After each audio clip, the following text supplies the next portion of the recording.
Hi everyone, and welcome to the very first mini-series of TTN Presents, the actual play podcast where we'll be featuring all sorts of one-shots and short series in a variety of systems. I'm Juicy Garland, Boston area drag queen and super nerd, and I'll be your host as we spin these wonderful tales together. This first show is in D&D 5e, a system many are familiar with, but this time we'll be featuring some third-party content from our friends over at Cloaks and Capes. They're a fantastic team of creators making a variety of magic items, subclasses, and other content compatible with both 2014 and 2024 5e rules. With this two-part story, we'll be showcasing just a few of these subclasses, along with DM Callie's homebrew setting of Syrene. This is a fantastic story with a few horror elements involved, so listener discretion is advised. Content warnings for this episode, along with their respective timestamps, can be found in the episode description. Please listen responsibly as we dive in and TTN presents What Lurks Within. Good evening, ladies and gentlemen, and welcome to Syrene. I am your host this evening, Dungeon Mistress Callie, and I am so excited to take you all through a one-shot game set in my homebrew setting of Syrene. I have been developing this setting now for 2 or 3 years, and this is the first time that it has kind of gotten out into the wild outside of my direct community. So I'm very excited to get to introduce you all to it. And joining me this evening, I have 5 wonderful players from TTN. First up, we have Miss Emma playing Zinkarin. We have Haven playing Darak. We've got Grace playing Tofa. We have Yuri playing Tenibla. And we have Aetherius playing J-Rock. So I am really, really excited to welcome you in. For those of you who have never seen one of my games before or have never read about the setting of Syrene before, it is a world where all of the divine and the demonic were once mortals, and where the one law above all else is that to make lasting change is the dominion of mortal kind, and mortal kind alone. Hence why there are heroes that are necessary for things, and the gods don't just take care of it all themselves. So, I think without any real further ado, I'm just gonna jump us right in. Are we all ready? Hell yeah. In the beginning, the prime goddess, who so loved the spirit of Syrene, surrendered her mastery of existence to choose a life bound by the same laws all living things are. And together, her and her beloved spirit gave birth to the many peoples of our world. Yet her divine spark of creation lived on in her descendants, and so did the greatest among us begin to spark into the deities of our world, just as the worst would become the first dread demons. Fueled by the faith of their domain, they live on past the bounds of a normal mortal life and grant boons and banes alike to those they favor or detest.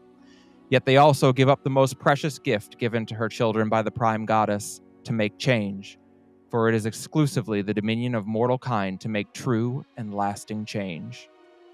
Words spoken by Onredo Tsukiko in 854 of the Divine Era.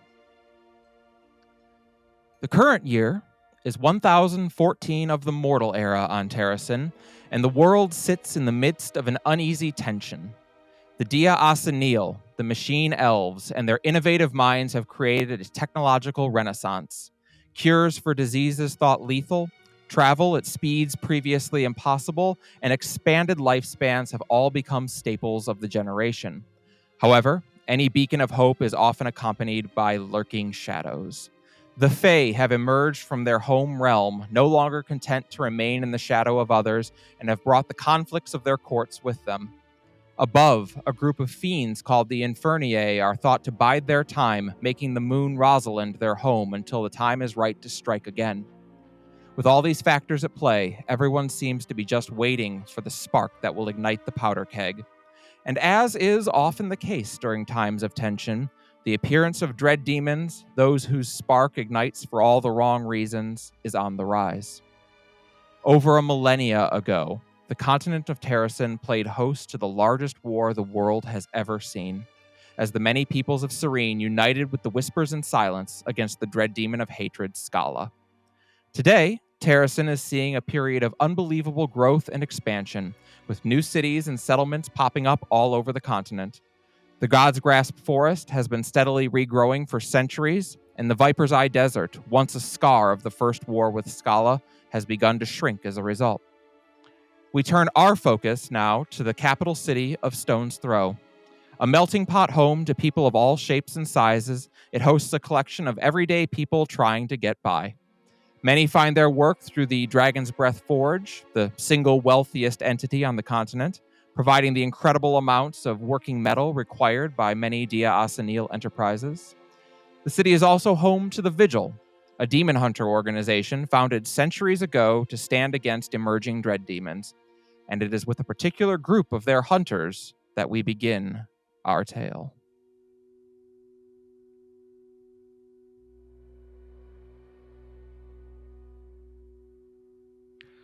Darak, we will be beginning with you this evening. These introduction scenes will take place over a span of time. Doesn't really matter exactly when they are, but they're important nonetheless. You have served faithfully your goddess for, it's hard to even imagine how long it's been now, since the day that your mortal life came to an end and Flora, the goddess of nature, of plants, turned you into a fae, that you may live on and serve another purpose. It's one of many nights in the Kartok Mountains, the cold peaks of the south, when you are approached. The individual who has sought you out is a young sky dwarf.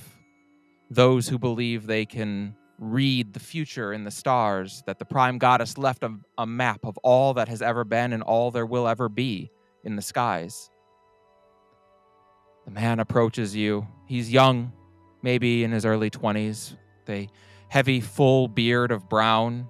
He approaches. It is you. I knew that I would find you here if I searched. I am Arden. What may I have the pleasure of calling you? Spirit of the forest. Spirit works for now, boy. Speak to me of your reason for this visit. He kneels down on one knee and bows his head in reverence before you. I have seen a vision in the stars. The elders of the city, they say that I am mad. They say that I am prideful. But I know what I have seen. It is there, and it has bade me seek you out.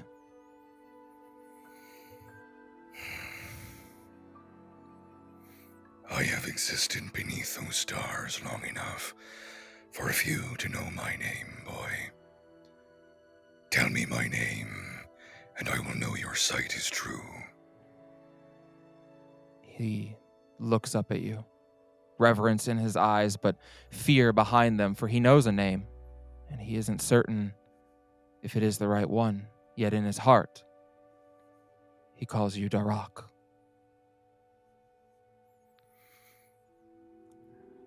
In my vision, I witnessed a child of darkness, a child of the night, who will stand against a great fiend with the aid of a great tree.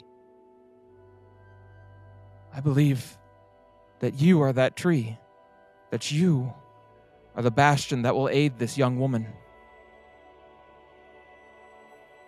I look around. Are there any signs that I can interpret from Flora? Because that's ultimately who I'm going to be listening to in this situation. Yeah, make a perception check for me. Sure. First roll of the campaign. Let's get it, gamers.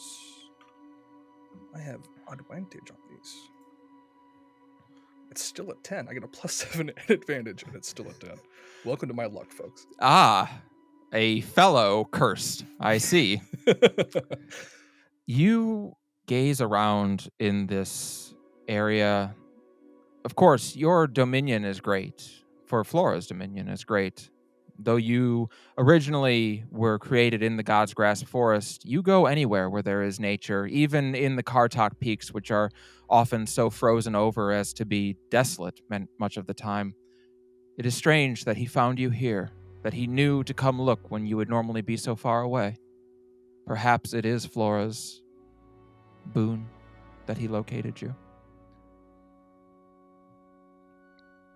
Recently, a woman arrived from the Court of Night in Heaven's Reach Observatory. I believe she is the other that I have seen in my vision. I believe she will require your help.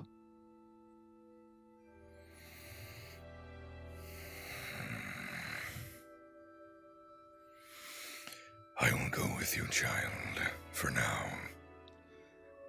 I will look more into this and consult with the woman. Lead the way. And he does. And he turns and leads you back up the great trail of Mount Heaven's Reach towards Mount Raven's Flight, rather, towards Heaven's Reach Observatory, the home of the Sky Dwarves. Meanwhile,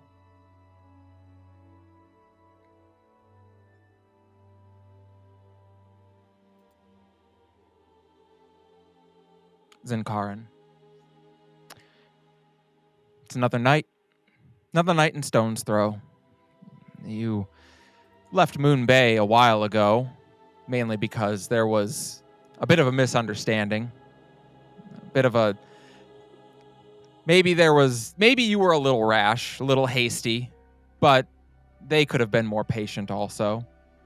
But you found your way to Stone's Throw and found work with the Vigil, and it has been interesting, if nothing else. Spark likes it. That's true enough. And, well, when Spark is entertained, your life seems to be easier. So you've taken the work. And it is late that night. You've just been hanging around the headquarters of the Vigil when you are approached by Kagami Sunveil, the leader of your order. Despite her tender years, she's only in her early to mid-20s. She has long, straight, silky black hair that hangs down her back and wears a black silken robe with a red tie-off in the middle. Her makeup is pristine. It is a labor that she has perfected over years of having to appear in front of people, but she also carries the curved blade on her hip that she has every right to carry. It is her house, after all. And she approaches you and bows her head politely. Zinkarin. Miss Kagumi, it is good to see you. And you see kind of, he was kind of slouching in the stool where he was enjoying a drink after his last mission. He is now sitting back up with a much straighter, proper posture, as he also bows his head in respect. Normally it is expected that you would show a great deal of deference and be prepared, but she is finding you after hours. This is not when you are normally on shift, and it is odd. Normally when you speak with her, it is in a very formal setting, and she's also usually not wearing what looks like nightwear. Even if she does still look fabulous, she is very much not in the garb of, like, daytime. But nevertheless, she gives a smile and a nod. You need not be formal with me. I sought you out.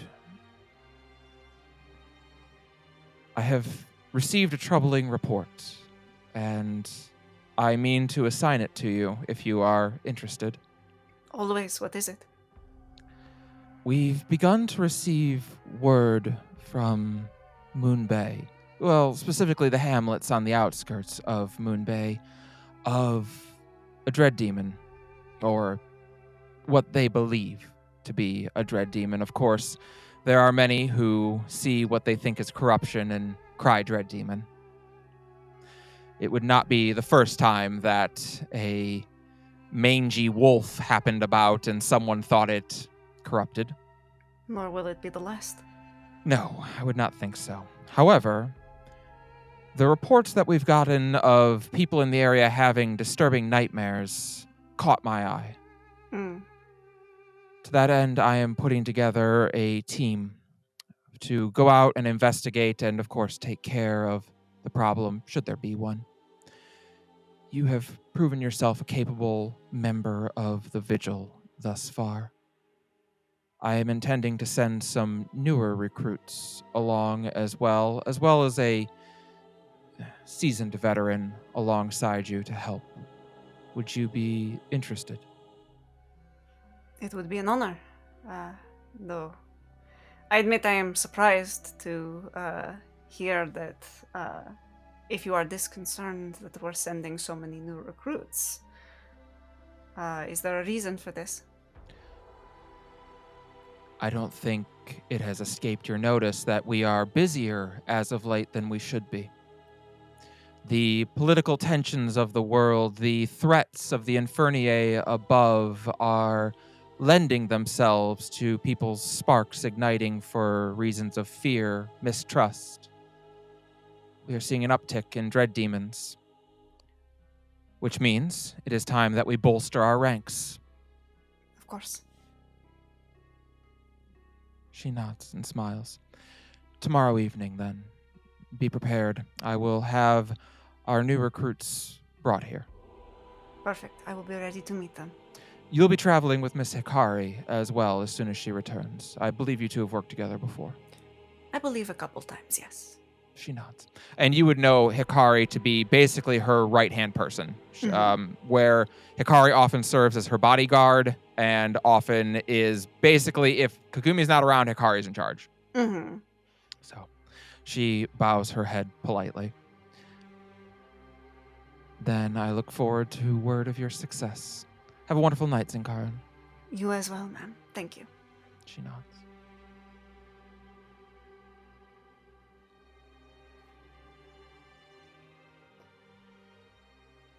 Meanwhile, back up on Mount Heaven's Reach, and probably at least a few weeks ago,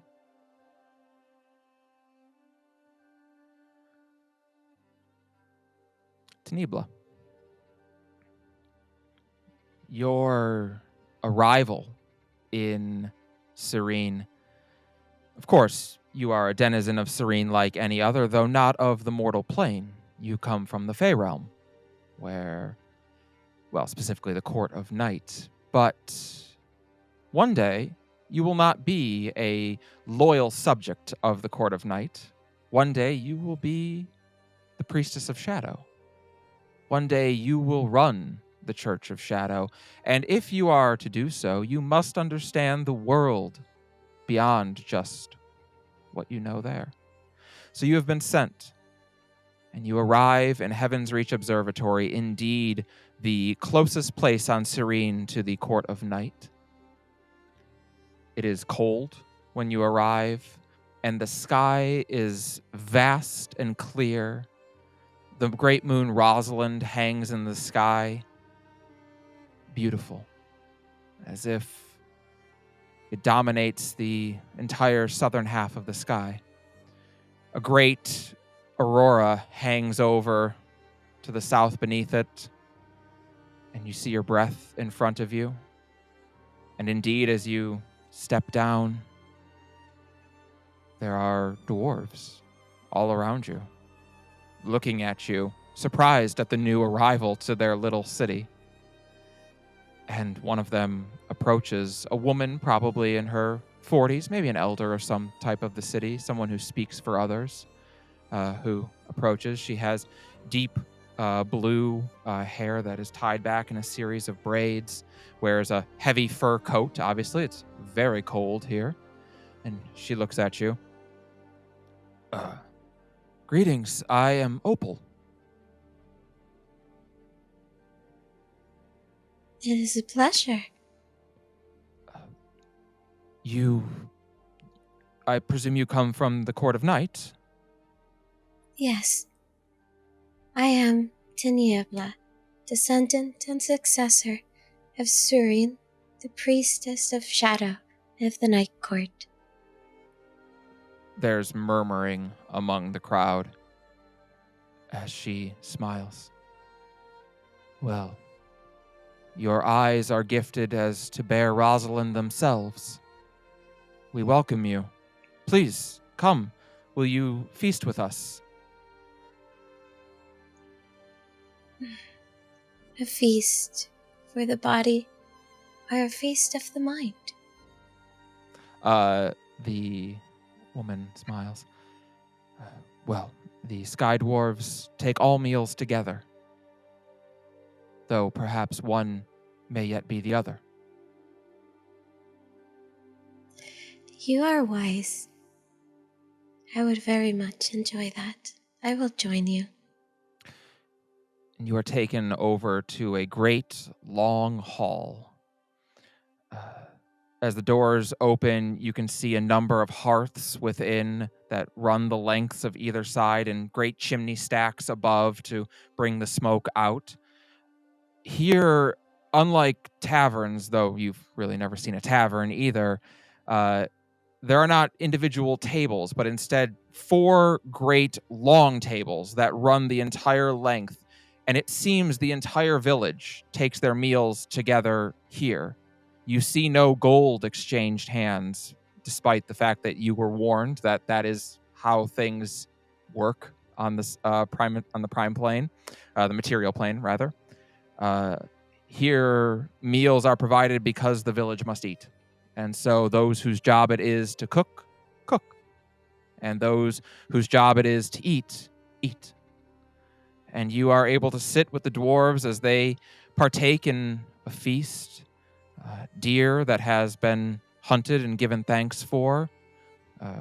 Root vegetables like turnips and others that can be grown in the cold climes up here, though there are some sweet treats as well, which your fey tongue quite appreciates. There's what looks to be a pudding of some sort, and you're told that it is made with a mixture of cocoa and honey that they were able to trade for last time someone ventured up here. Certainly they can't grow it here themselves. But you get your first taste of the mortal world that night, which is all the more interesting then when Darak arrives in search of you. But we'll get to that later. J-Rock. Perhaps my most unique of my character backstories. This one.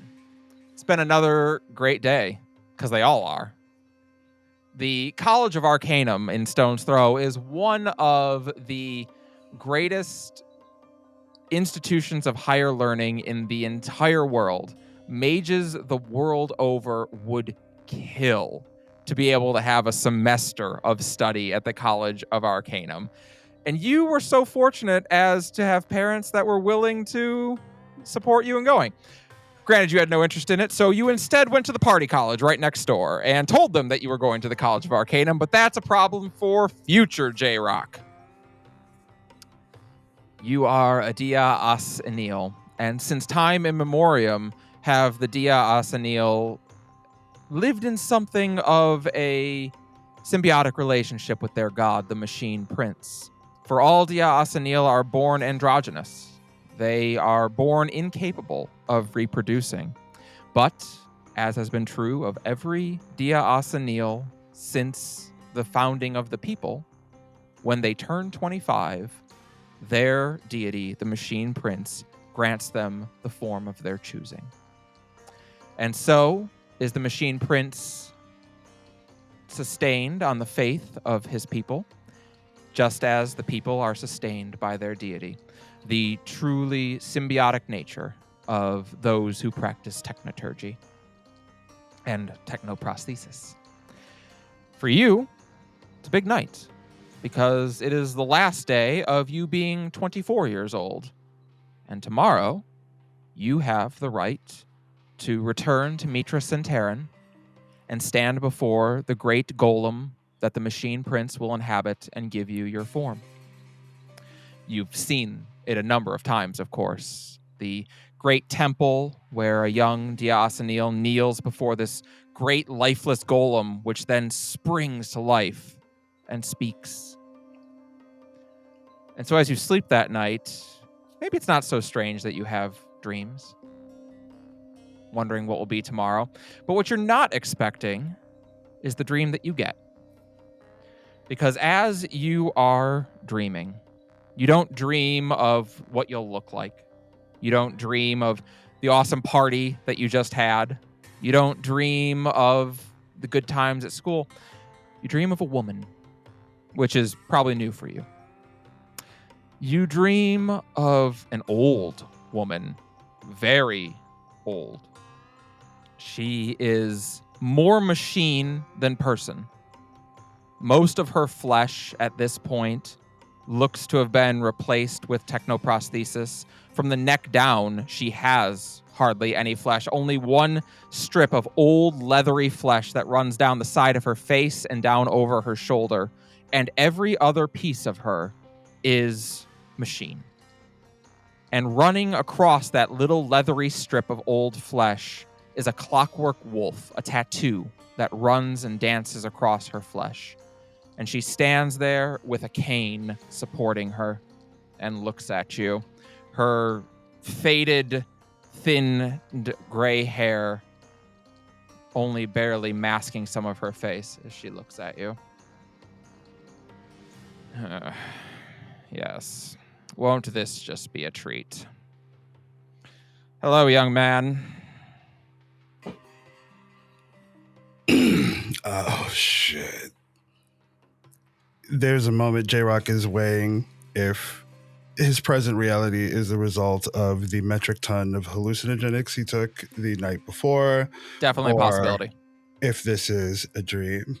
Yeah, normally when you drink the red mushroom wine, all that happens is little gnomes and hats appear and start dancing. This is new.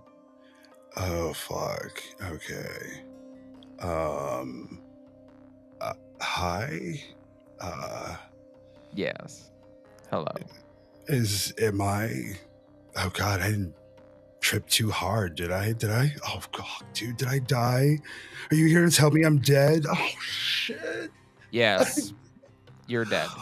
Oh, I didn't even get my genitals. This is the fuck. Oh, J-Rock doubles over and you see him. Oh, God. Okay. I'm teasing, young man. You're fine. This is just a dream. Okay. Now I don't know if you were boshing me the first time or the second time. She walks over and smacks you with her cane. Okay. All right. Fuck. Jeez. Listen. I could tell you my name, but it wouldn't mean anything to you. You call me the Machine Prince. Oh, shit. Yes. You will say that in all the times that you have seen the Machine Prince appear within the golem, she has never been a she, and she has never looked like an old woman.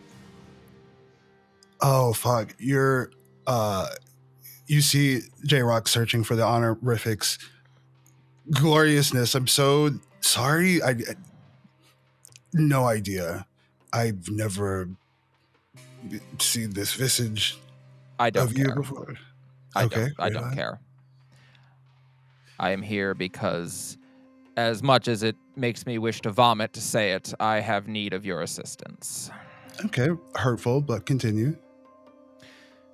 Know you of dread demons?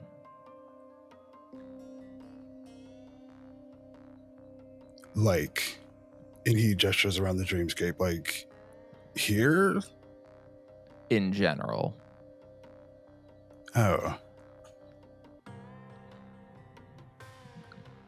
Okay. That seems like something that would require like some kind of action or response on my part. She rolls her eyes. Those who would spark, but not become divine, instead become dread demons. They are dangerous. In my time, one of them nearly ended all life on this world, and one has awoken that has the chance to be every bit as problematic. Yikes. Yes. Yikes. And I am tasking you, my champion, with defeating it.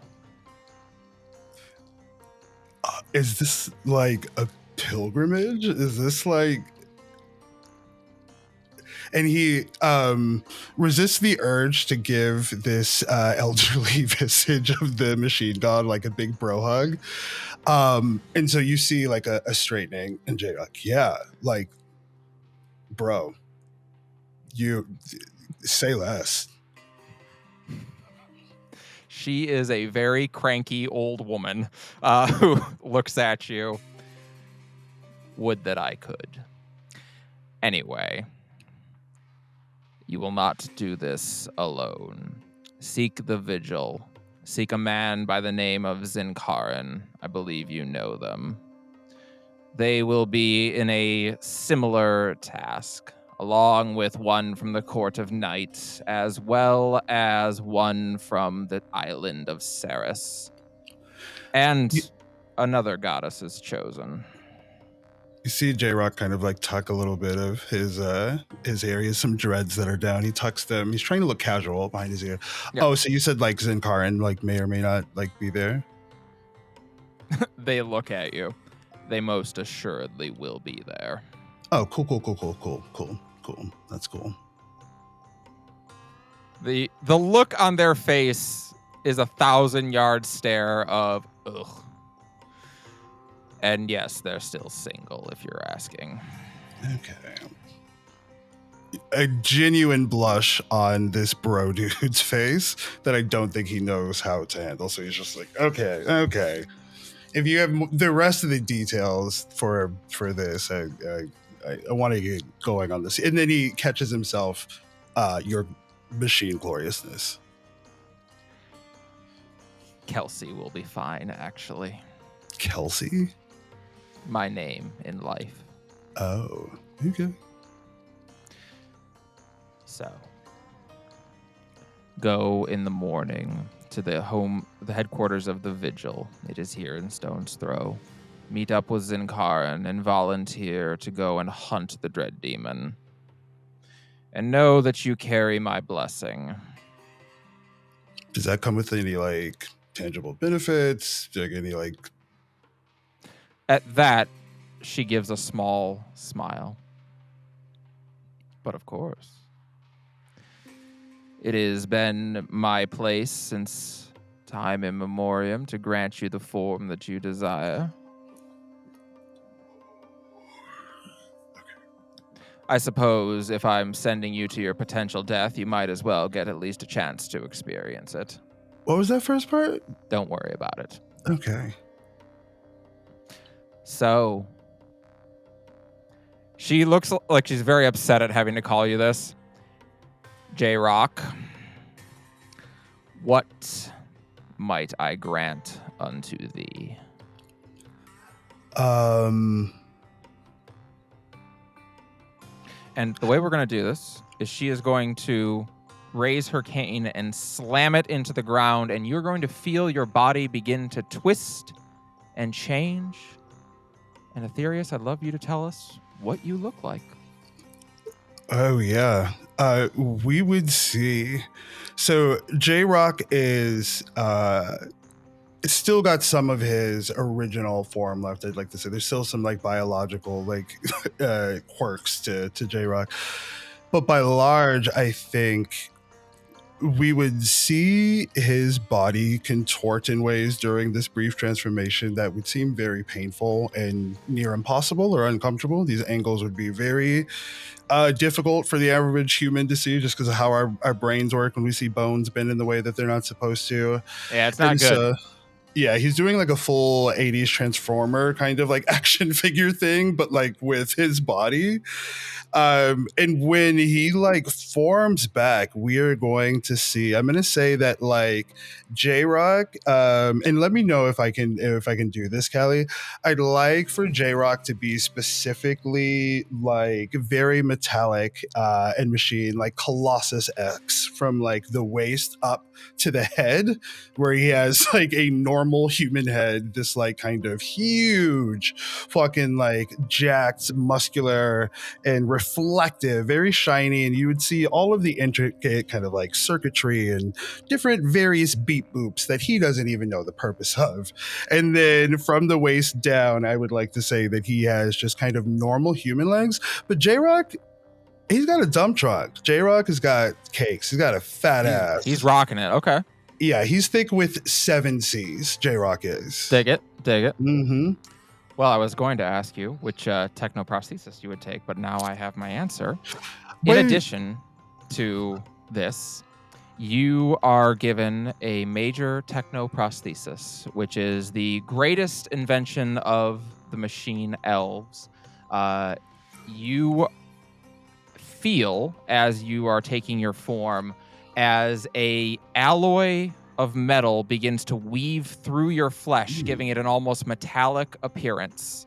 It is still your flesh and you can still feel, but there is metal embedded throughout it like a lattice all the way down your body.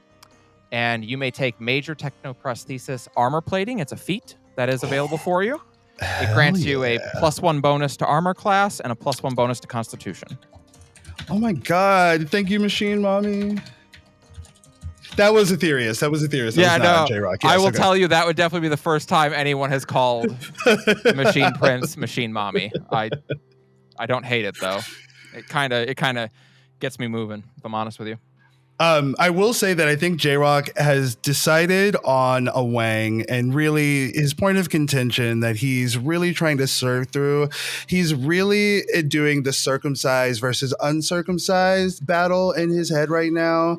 I think he's heard good things about both and has had various experiences with both, and he's just trying to see, so he's thinking a lot about foreskin in this moment. Let's make sure we devote as much of this one shot to foreskin as humanly possible, please. Hey, Please, look, thank you. I'm carrying my weight. I mean, the good news the good news is like you'll probably have some time to figure that out before it comes up. I think, but I'm not certain. So we'll see. Is there a way to do both? Has anybody asked that? Can I have I guarantee you it has not come up before. Okay. But I feel like to ask that question. Well, I feel like if you can get like machine plating, you could get like a minor technoprosthesis to like switch between them, probably. Yeah. Like in like Demolition Man or like Fifth Element, how they would have like the little extension thing that would like cover it. Like I want my foreskin to like come out like the top of like a top down. Yeah, no, it's like when you have a dome on a stadium, really. Like that's basically what it is. You can retract it back. Mm-hmm. Depending on how I'm feeling. Like tonight's a real uncut night, y'all. I'm feeling all right. loose. Well, I'll be honest with you. I did not have any of this on my bingo card, but I'm into it. All right. That's a new technoprosthesis, minor. Fuck yeah, let's go. Although in Aetherius' case, it might be a major technoprosthesis. Heyo. But, and with that, you awaken in the morning on the morning of your 25th birthday in your new form. And with a new task ahead of you. But you're not the only one who awakens that morning. Fortunately, all of you do. Like, it'd be a very short game if none of you did, I suppose. But specifically, we need to jump over to you, Grace. Which song did I pick for this? This is my only problem is I have so many songs that I use. There we go. Topha. You awaken that morning, and there is a concern almost immediately when you awaken, and it is that you do not recognize the bed that you are in. I mean, that's not terribly concerning. It's not the first time this has happened to me. Am I alone in this bed? You are currently alone in this bed, but you get the sense that you may not have been last night. Again, not terribly unusual. That's no, fine. I didn't think so. You do smell bacon being cooked, which is a great start to any morning. And as you eventually get out of bed and fish around for your clothes, which you find most of, you are missing a boot, but it's probably around somewhere. Make your way down. You see a tiefling woman in the kitchen who is preparing breakfast. She looks to be in her late 20s and has just this deep purple hair set off to one side, though it's a bit of a mess at the moment. And she is wearing just a tank top and some shorts as she is preparing breakfast and glances back at you. Oh, good morning. Good morning, darling. Do I remember her name? You do not. Nor do you remember her face or where you met her. That's fine. Good morning, darling. And I'll just give her a little kiss on the cheek. Oh, breakfast? She nods and smiles and sets a plate down for you. There's eggs and bacon, and she takes a plate for herself as well over and sits down and nods. Well, good morning to you, too. She seems to be looking at you. So I have a bit of a confession to make. I do not know who you are or what you were doing in my bed this morning. Oh, well. Oh, darling, I have to confess the same. I think we had too much of the red mushroom wine. Oh, that does happen. Yes. Well, I'm glad, because the last time I did that, I had apparently promised the other person that we were getting married, and that was an uncomfortable conversation. Well, if it's any consolation, I don't remember you promising me anything. Wonderful. Or even how we got here. So, no hard feelings. And you made breakfast. Oh, what a gem. Would you mind, what's your name? Oh, Cinder. Cinder. I'm Tofa. A delight to meet you again. Yes. No, I thought since I couldn't remember who you are, I figured we could have breakfast and then remind ourselves, and then you could leave. Wonderful. I love that. Do you want me to eat quickly or slowly? I don't much care. I think I have work today, but I'm pretty sure it started like 4 hours ago, so, you know. Well, let me get out of your hair. Yes. And she sits in. It's a very awkward breakfast that morning. You definitely remember you left the vigil pretty late. You went out and partied, as you usually do. Zin told you not to overdo it, and you said you wouldn't. When have I ever actually listened to Zin, though? It would have been the first time, if you had. And then it kind of, you remember like getting to the bar and ordering a drink, and then it gets fuzzy. Oh, well, today's a new day. That is true. She awkwardly just eats her meal. And after breakfast, she looks at you. Oh, I found a boot on the fan on the ceiling. Oh, I wondered where that had gotten to. You're a gem. Thank you. Yeah, I thought so. Well, I'll be going now. Again, lovely. Thank you for the bacon. Good luck with work or whatever. Bye. Likewise. And this is not your worst walk of shame home. I'm not even shamed, darling. I've never felt shame a day in my life. Perfect. And indeed, you return to the vigil where you usually stay, the vigil's headquarters. And that day, it's not just you and Zin. There's a number of new individuals who have arrived. Tiniebla and Darak. It was an interesting meeting for the two of you. Darak, I think you were surprised that this girl of the Night Court was actually there. And Tiniebla, when you saw Darak, all that could spring to mind was the last words from your mother, which were to seek a great tree, for they will be your rock. They will in fact be Darak. Darak, as it turns out, which is absolutely infuriating, but I mean, you're part of the Court of Knights, so you're kind of used to it. They speak in nothing but riddles, and it's maddening. You will never get a question that isn't answered with a question. So that morning, you have all arrived at the headquarters of the Vigil. It is a simple two-story building in a fenced-off part of Stone's Throw.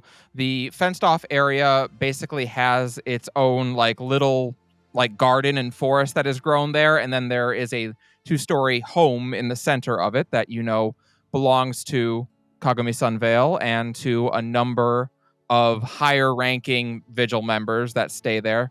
The others, like Zinkaran and Tofa, you would usually you'd stay in a compound outside of there and go up when you need to get a mission.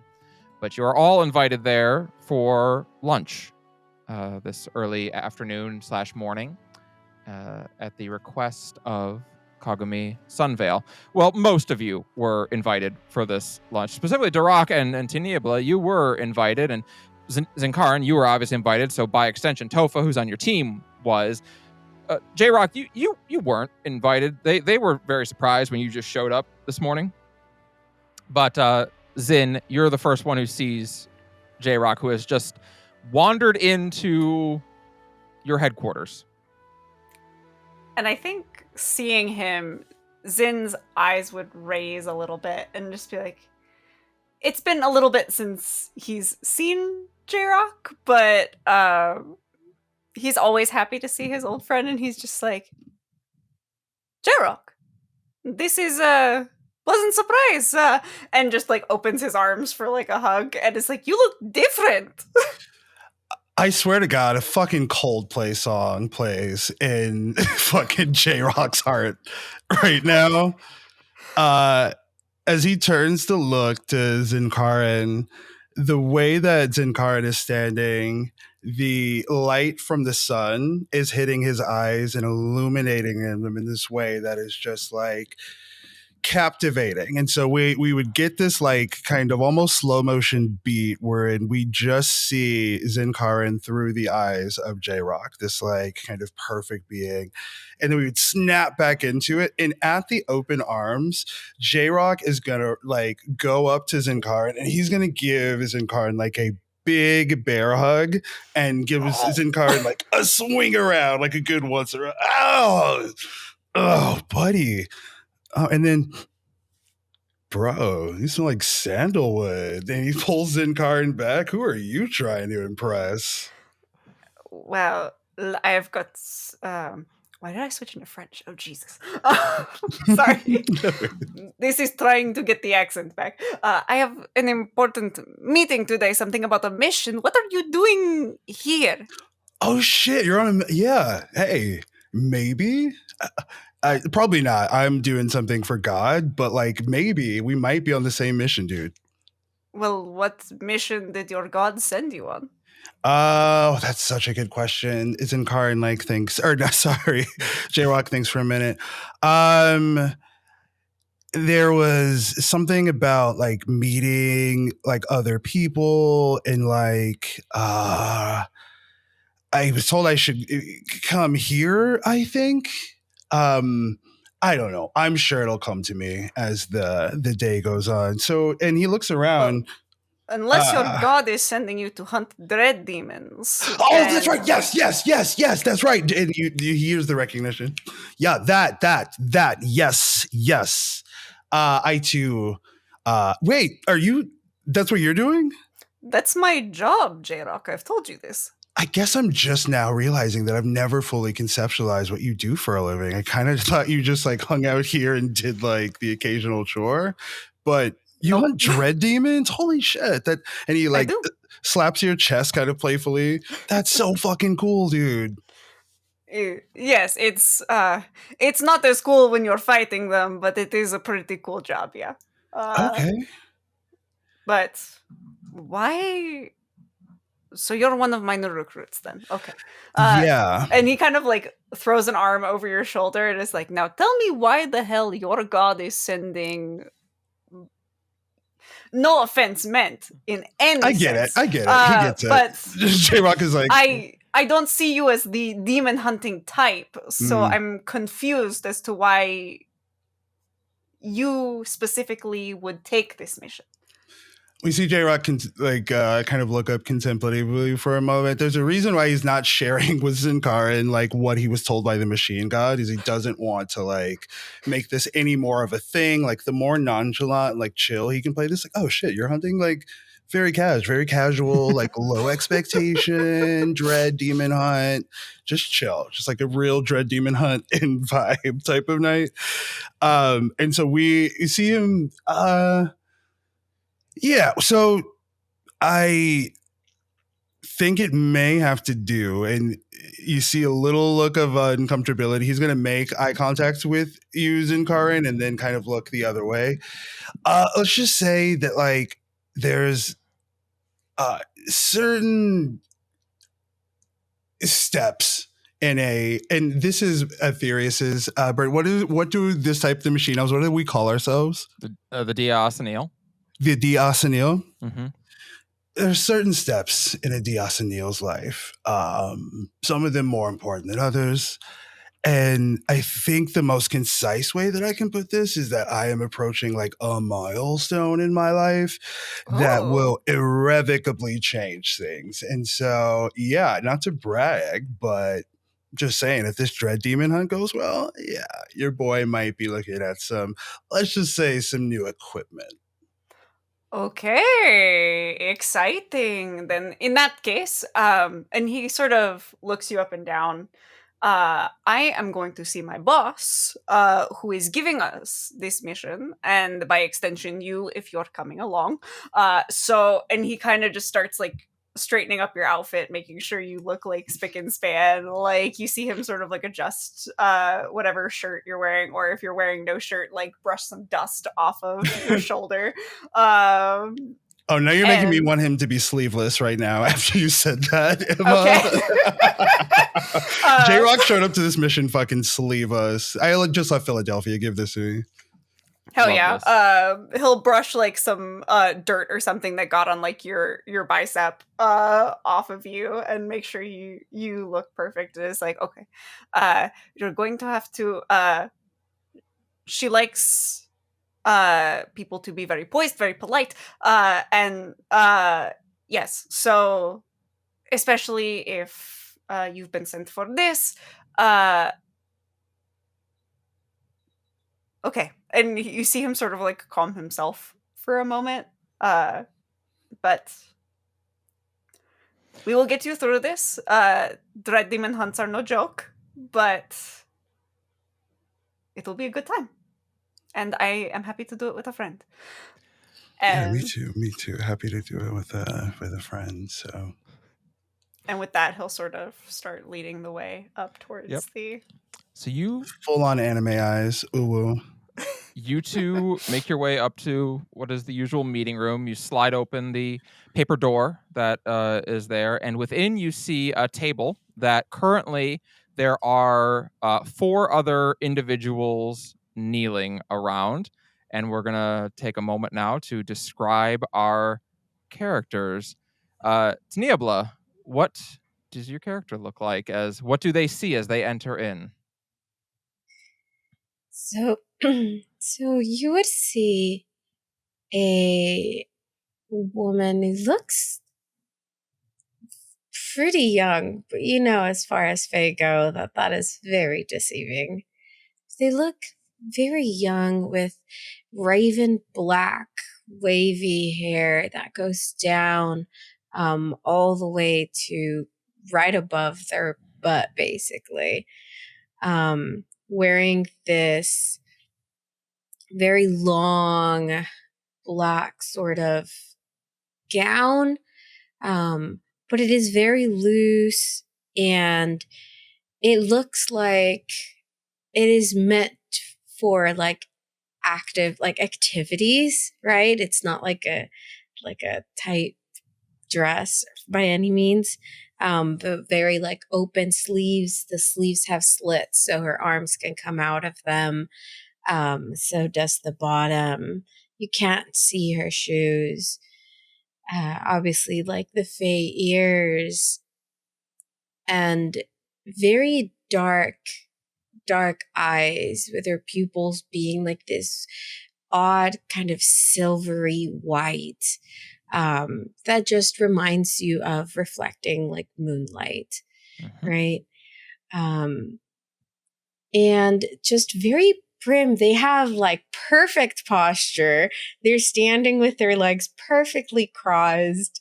They look like they just finished brushing their hair. There's not a single hair out of place. And it just looks eerie, where it's like there's literally not a single flyaway on that head. And that's just weird. How proper with their of a child of hands the court. Yeah, absolutely. With their hands kind of crossed in front of them, like smiling and nodding very politely. But yeah, it's almost eerie in its properness and its poise. Perfect. And sitting next to Niebla is someone who I think is a lot less put together looking. Duroc, would you care to describe yourself? I don't know that Duroc is less put together looking and just more sort of conveying wilderness. Yeah. Duroc is knelt very placidly. Can I ask what surface the floor is in this room? The floor in here would be almost like tatami or bamboo. Got it. So Duroc is a 7 and some change foot tall, what looks to be a dragonborn, but their scales are made of bark. They have deep sap amber eyes, and now that this tail's probably not built for people who are over 7 feet, they're sort of a little bit back, but that suits them just fine as they calmly have their hands sort of put on their thighs and are sitting, straight backed, much like a tree. And to the discerning eye, you may notice very small shoots of bamboo are springing up of the mat around them as the presence of Duroc reminds the bamboo what it used to be. And I will say that no roll required. Each of you looks at this Dragonborn ? Because there are 8 types of Dragonborn. There are the Jet, the Azure, the Eris, the Aurum, the Verde, the Scarlet, the Argenti, and the Ivory. There are not the Bark, to your knowledge. That's not one that any of you ever heard of or seen. But yes, Tofa is sitting on the other side of Duroc. Tofa is almost inhumanly beautiful, but in contrast to Tiniebla's like perfection, eerie perfection, Tofa's long, wavy dark hair has the perfect level of bedhead tussle, suggesting she just finished a roll in the hay. She is wearing the world's clingiest silk blouse and very tight-fitting leather pants. She has probably the best boobs you've ever seen in your entire life. Full bee-stung, pouty lips, just the most sultry bedroom violet eyes you can imagine, and she's sort of side-eyeing everyone in the room. Perfect. And indeed, could you make a Constitution save for me?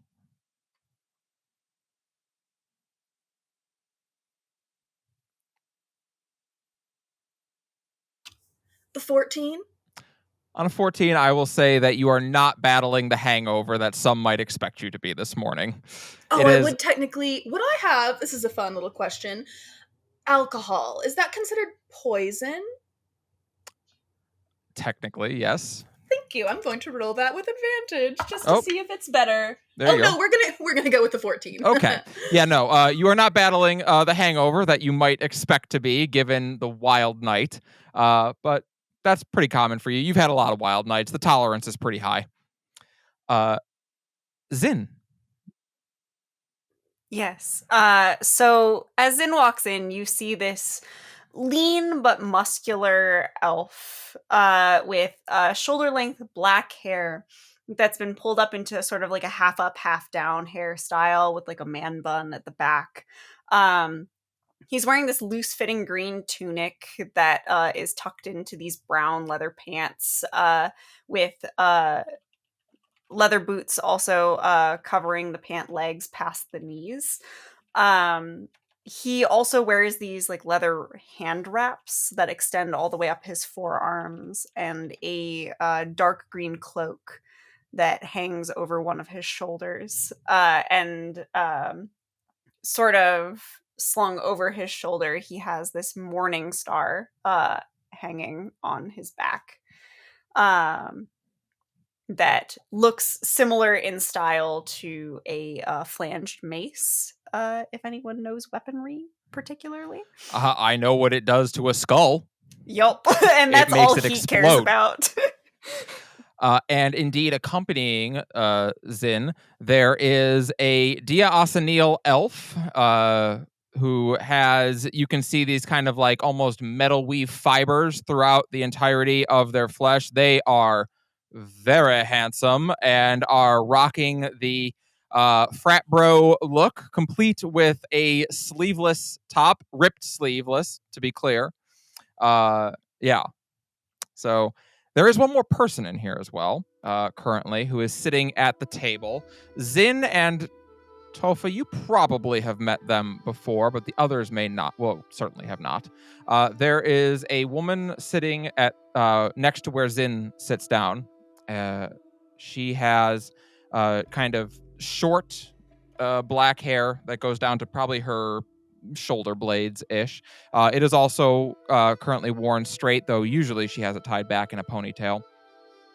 She has on, most of her body is covered. She wears like a kind of robe style top with looser pants and tied off boots, all in black. And most notably, she has a full white face mask that covers, made of wood, and it covers her entire face except for one eye, which is opened. That you can see a bright blue eye looking through. As she sits with you all. There were 5 places set in here, because that's what was expected to be here. But seeing that there is an extra person here, the woman with the mask waves a hand, and another place is set for J-Rock to sit. And then a 7th place as one is set for the hostess. And indeed, a moment later, as you are all provided a dish of grilled fish and rice with some black sauce and a cup of tea, or if you prefer something stronger, rice wine. Both are made available to you. Tofa, I know which one you choose. It is only a moment later when Kagami Sunveil enters in. She too is wearing a black robe-style top with a long black pleated skirt, and on her breast is a sigil, which most of you would probably recognize as the symbol of the Vigil. It is a red shield with a black scorpion's tail on it and a silver slash through it. As she enters and sits. Greetings. Welcome, everyone, and to those of you who have answered my call, thank you for doing so. And to those of you, her eyes glance over to J-Rock, who have answered your own calls, welcome. Zin, perhaps you would introduce us. Yes, this is my friend J-Rock. He says he was sent by a god of God. his own. Yeah. To follow this mission. Kagami gives you kind of an intrigued look at that. J-Rock is going to reach out a fist in welcome and in greeting. It is so nice to meet you, dude. And he offers his fist. She looks at you for a long moment before nodding to Hikari, who reaches over and fist bumps you. All right, I'll take it. And she smiles. She keeps her hands kind of folded in the arms of her robe. J-Rock sits back down, crisscross applesauce, while everyone else is kneeling. Perfect. I love it. She smiles. Well, it is a delight. And she looks over at you, Tiniebla. And of course, a guest of the Court of Night. I welcome you to my home. Yes. She's now a little confused because she just saw J-Rock fist bump and she doesn't know if that's customary. Is that like a thing that she needs to do? Because nobody else has Definitely no one else did it. greeted, right? But he was the first one, and so she's like, looks at her fist. She's like, but that, I thought it was like an open hand, and now she's like, doesn't know which one. And so she just very tentatively holds out a fist as well. Kagami seems amused as you do, and she. But she's so genuinely confused. Yeah, that's where it's like it's amusing to her, where she's like, and she bows her head to you politely. Oh, Can I lean over and make sure that fist does not go unbumped? Absolutely, you can. You reach Yeah, across and out bump of the fist. side of your periphery, you would see J-Rock make contact and give you like a silent nod as he sits back down. yeah, she just nods at them as well. Tofa, good to see you again as well. I trust you have found Stone's Throw to be to your liking. A pleasant distraction as always. It's lovely to see you again. She nods and then glances to you, Durak. And she, I think, more than anyone, she gives a low bow of courtesy to you. I sort of just dip ahead. Mm-hmm. For those who have not had the pleasure of meeting my right-hand woman, this is Hikari.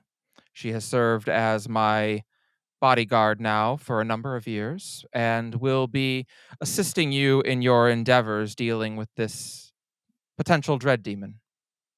And Hikari bows, and as she speaks, she has certainly a strange way of speaking about her, because you hear her say, "Very nice to make your acquaintance." Zin and Tofa, this is normal for you. You know that she does indeed have a speech impediment. But Hikari glances at Kagami. "My lady, I feel I should once again state my concerns that perhaps fresh-faced recruits are not appropriate for this mission." And Kagami gives a look of genuine surprise as she glances back over. "Not sure I can recall a time when you have ever questioned my decisions in front of people. But your objection is noted. Nevertheless, as I informed Sir Zinkaran, there's an uptick in dread demons. It is important that we begin to bolster our ranks and find individuals who are capable of standing against what is coming.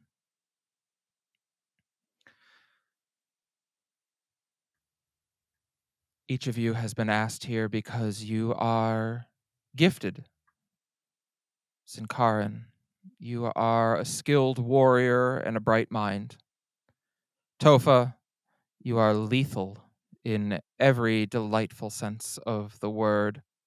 Durak, you are chosen of the goddess of plants and a guardian of this world, which of course is in grave danger. Tiniebla, ever have the court of night been steadfast allies of the vigil, and if it is your aim to learn as what our world is, I can see no better way than this. Admittedly, should you perish in it, I'm certain I will be turned into a shrub or something of equal displeasure.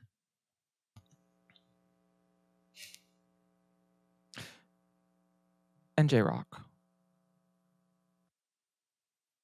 Well, who am I to argue with the words of the Machine Prince?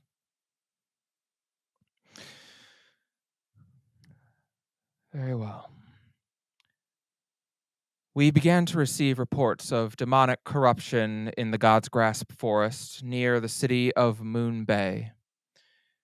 The people who work in the fields nearby, some have gone missing, and reports from the area describe vivid and terrifying nightmares. These are certainly ominous enough that we would send an investigation, but given some of the reports of missing people, I think it important to send a force capable of slaying the dread demon if it is in fact there. That will be your task. Your mission is simple, and you operate with the full authority of the Vigil. Should you need to detain someone, do so. Should you need to put down a dread demon or one corrupted by them, you have the authority to do so.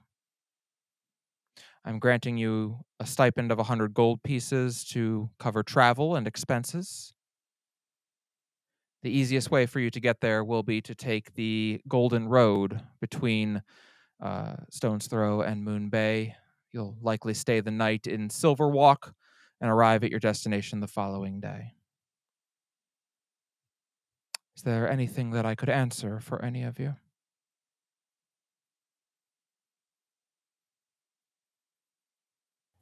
There's the tiniest voice that J-Rock fights, and he fights so successfully, but he weighs asking for a circumcised versus uncircumcised preference. I think he's kind of focus grouping that in preparation for his big switch.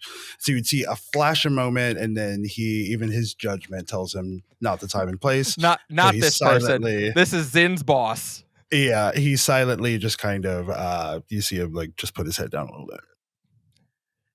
She nods. Excellent, then. I think you will all be an interesting group. I have, over my admittedly brief time running this organization, sent a number of new recruits out. I'm always fascinated to hear the stories that come back. Hikari will serve as your commanding officer for this mission. She will have the final say, though obviously we are trying out each of you. So I encourage you to think for yourselves, to make your decisions and own them. And I look forward to great things from you. She bows her head politely and motions, please, eat.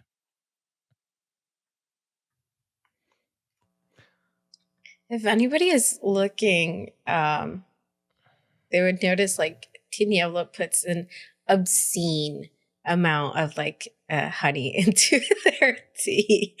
Absolutely obscene. Just start sipping it very nicely. Mm-hmm. Kagami notices but doesn't say anything. She finds it interesting. Notably, there is one person at the table who does not eat, and that is Hikari. She just ignores her food, which is in front of her.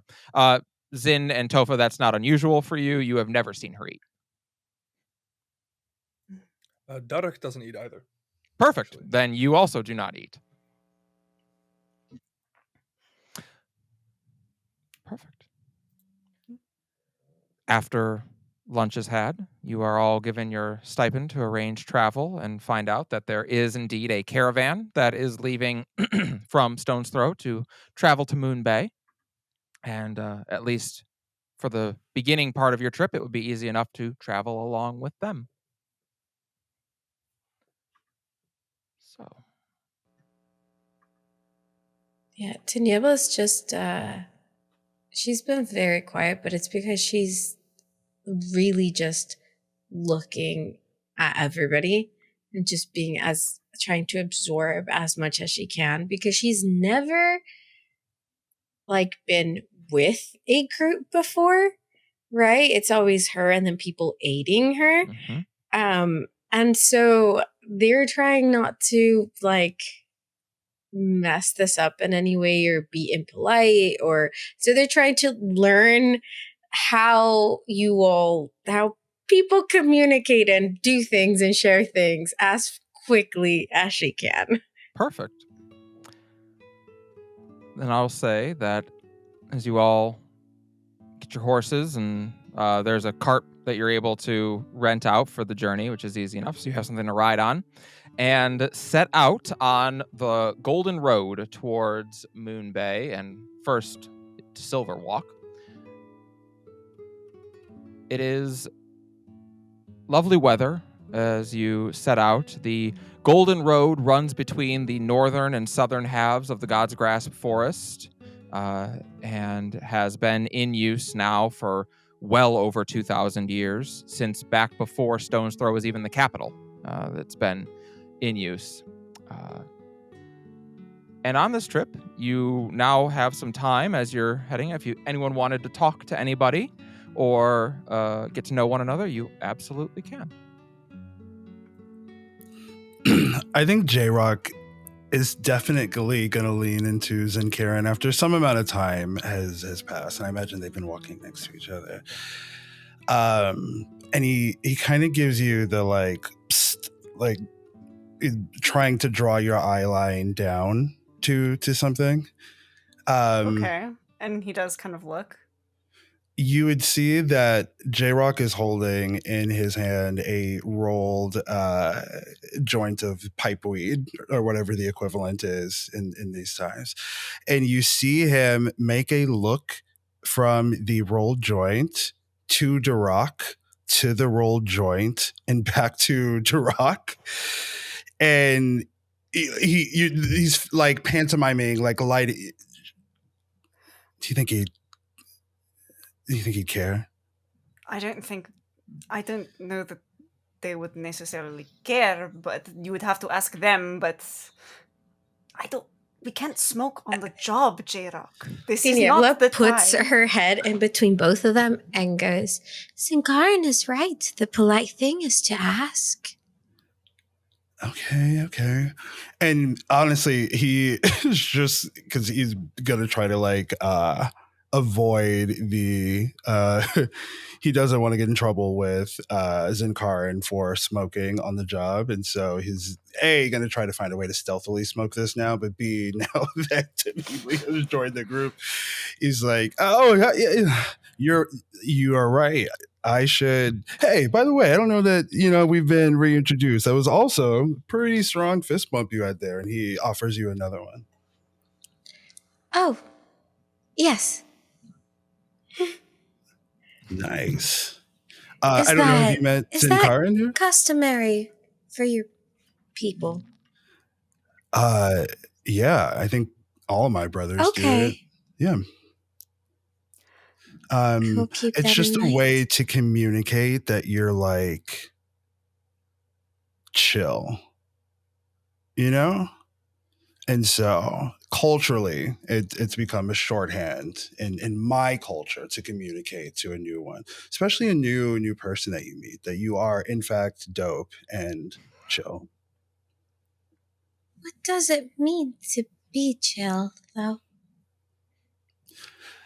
J-Rock looks at this guy contemplatively with the sincerity of a poet in this moment.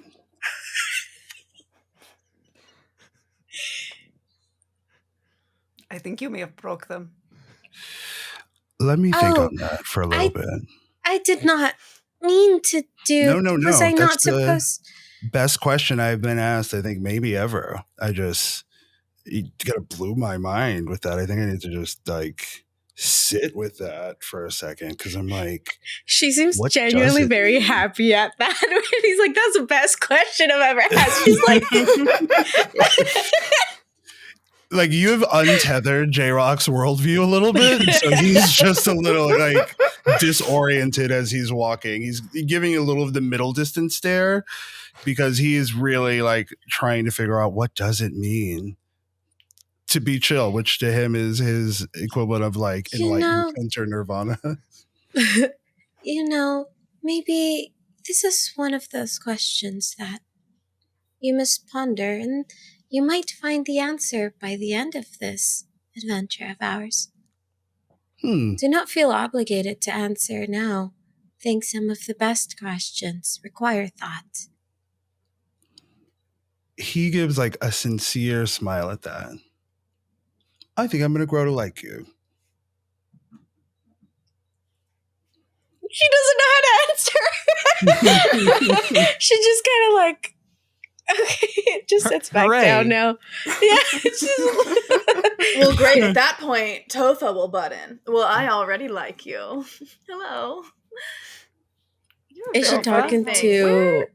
I'm talking to you, Tina Blood. Oh, okay. Where did Okay. you say you were from again? I don't think I've seen you around before. Oh, I am Tiniebla, the descendant and successor of Syrene, the priestess of shadow of the Night Court. Zin, you and Hikari share a look. And every time somebody asks her, she will do the entire introduction. So you're like royalty. Is that right? Oh shit. Oh no, And- I'm so sorry. What you consider royalty on this plane, I suppose so. I will one day aid and lead my people. That's so interesting. And you, pointing at J-Rock, what's your whole deal? Man, I should have met this group of people earlier. Each of you is really giving me so much to think about with this single question. I guess the short of it is I had a dream where God told me to come do this with you all. Zinkaran, you were actually in the dream, and he trails off at the weirdness of having said he dreamed about Zinkaran, and then yes, Tiniebla comes up to the side of Zinkaran's head and goes, like, just awfully too close. You know, being in someone else's dream is often a good omen. Is it? Okay, Yes. guys. I did not know this, but what was I doing? in Unless the dream you with died, God? in which case, No, it wasn't. that is most definitely not good. Oh, yeah. No, that does not sound good. I didn't die, did I? No, this was not. It wasn't that type of dream. It wasn't a death dream. Okay. Not to say it was any other type of dream. It wasn't the other. Okay. Okay. You were like, fucking. You were mentioned in the dream by God, and God said to follow you. So That makes sense. yeah, sorry, I explained that terribly. I'm just gonna. You see J-Rock run up to where Duroc is at, dying inside, getting eye contact with Zinkaran, mortified. And while the group is talking back there, he's gonna wait until he has a moment with Duroc to get a few logistical things worked out, as they're going to be friends. I think it's important that a few kind of base things are established as it pertains to both of their relationships to plants and to herbs. Yeah, I think if you show Duroc the spliff, as the kids say, Duroc will calmly take it, hold it in their hand for a moment, look at it for like a couple seconds, and then hand you back like a full plant of whatever was in there. Yeah.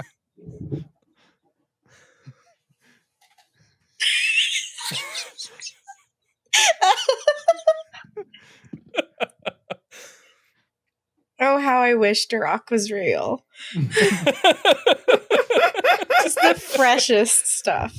I think J-Rock like kisses your cheek, Duroc. I think he's going to like try to like get up there to like it's instinctual. It's like reactive. Oh my. And he looks at you with this childlike juvenile wonder in his eyes. This is like getting the fucking Home Alone recorder that you wanted in the 90s for Christmas. It's that energy. It is satisfaction. And he's like, oh, I think I love you.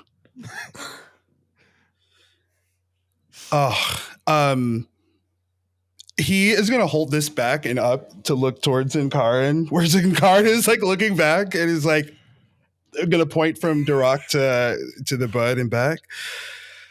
And he is going to like work to put this massive, like, I'm going to, in my mind, Haven, instead of like a giant weed plant, you have handed me like a giant nug, just like a solid giant nug of weed that I am struggling to like get into my bag. And once he does, yeah, J-Rock's fucking whistling, bro. He's just moseying along. He's going to use some flint and his little homemade lighter thing to light up the spliff. And here he has stopped looking back because he does not want Zinkarin to realize. And he's banking on Zinkarin not knowing what weed smells like. And he's just going to really hope that he'll think it's just like something weird. Maybe there's like a village burning that's like downwind or something. Like, just hoping he'll think it's something else. Yes. I don't want them to know I'm doing weed. Hopefully they think people are dying in a fire. That's best case scenario, but I'm willing to take, Yeah. See, here's the thing. Zin did have a party phase. I think he fuck. knows what weed smells like. I think with all of this happening, this is when Tofa's gonna go, Zin, your friend is so interesting. Do you two have like a thing, or is he? What sort of thing would we have? Oh, you're so cute. Oh, so he just seems a little not all there, but in like the most endearing, precious way. And I kind of want to take him home. Do you know if that's something that he does, or? I don't, and he kind of, there's zero hesitation there, and he goes, Tofa, I mean this with literally no disrespect. I don't think he swings your way. So that might not be the best plan. He must swing some way, though, surely. You, Zin, this is not my permanent form. I could be whatever he wants to be. That is true. And he kind of, you see he's trying to figure out the right words, and he says, well, let me put it this way. What do you remember of last night?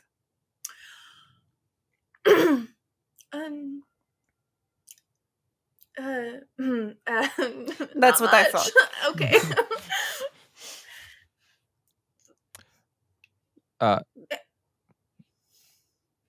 That's probably not going to be the best place for either of you to be when we have a dread demon to fight. I didn't mean like right this second. I just thought sort of in general, if we had some downtime. Got bored. I see. All right, well, I'll think about it, Zin. You're just the sweetest. What would I do without you? You see a toothy grin. Again, it's that childlike grin as J-Rock looks over his shoulders, oblivious to what you've been talking to, and just gives both of you a smile as he turns back to Rock. Jesus. While you're smoking this, by the way, J-Rock, I'm a plant. I breathe smoke. So I'm getting like really contact high off of you smoking. 100%. And you just gave me a bags full of weed. So I have already rolled J's 2 and 3. They are in the chamber because, yeah, J-Rock knows what's up. He has offered you the joint a couple of times. He's like offered it up just in case you like. But yeah, he's going to continue to smoke. And now I think that he's gonna like put the joint out. I think that when he looked back to smile at the group, he may have caught like a little bit of recognition in Zinkar's eyes, and so he's like, "Oh shit, gotta fucking bust it."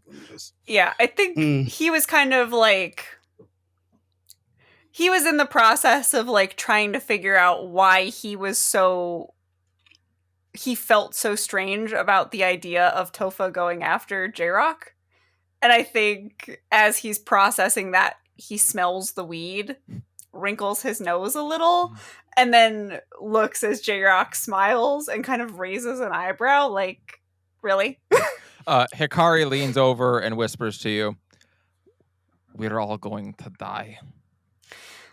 I hope that is not the case, but Hikari, you know I love your sunshiny and warm attitude, but I don't think that's the best way to start out.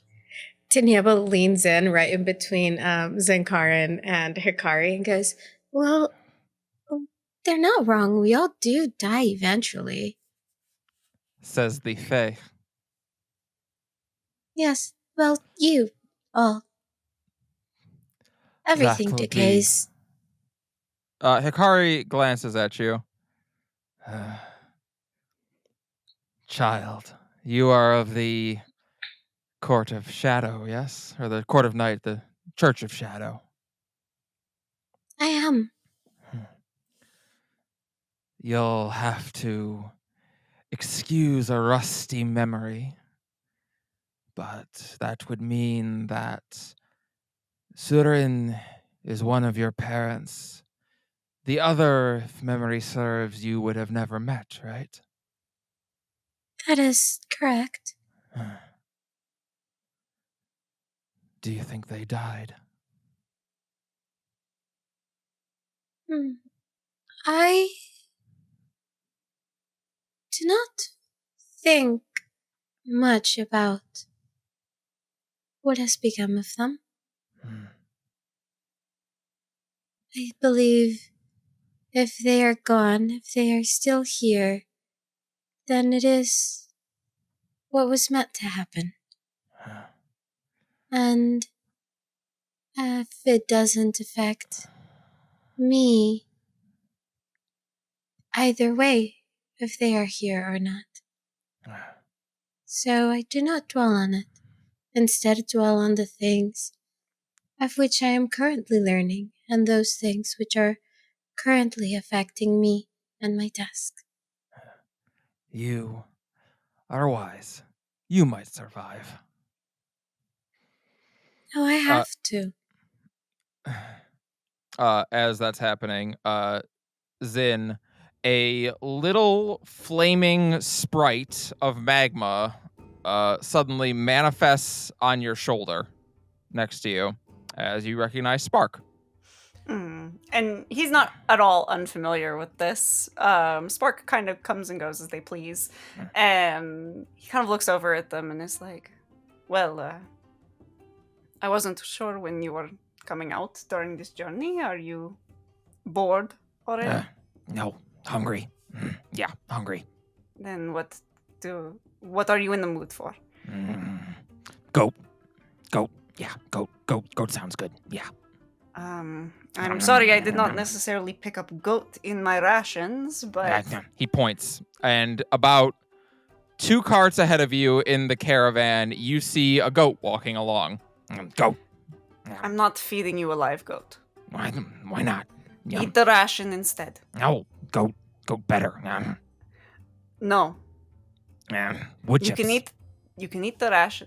Wood chips? Okay, Wood chips. I can do that. And he will pull from his bag a bag of wood chips and scoop some out and into his hands and essentially throw them in Spark's mouth. As you start one at a time throwing them in, and he's like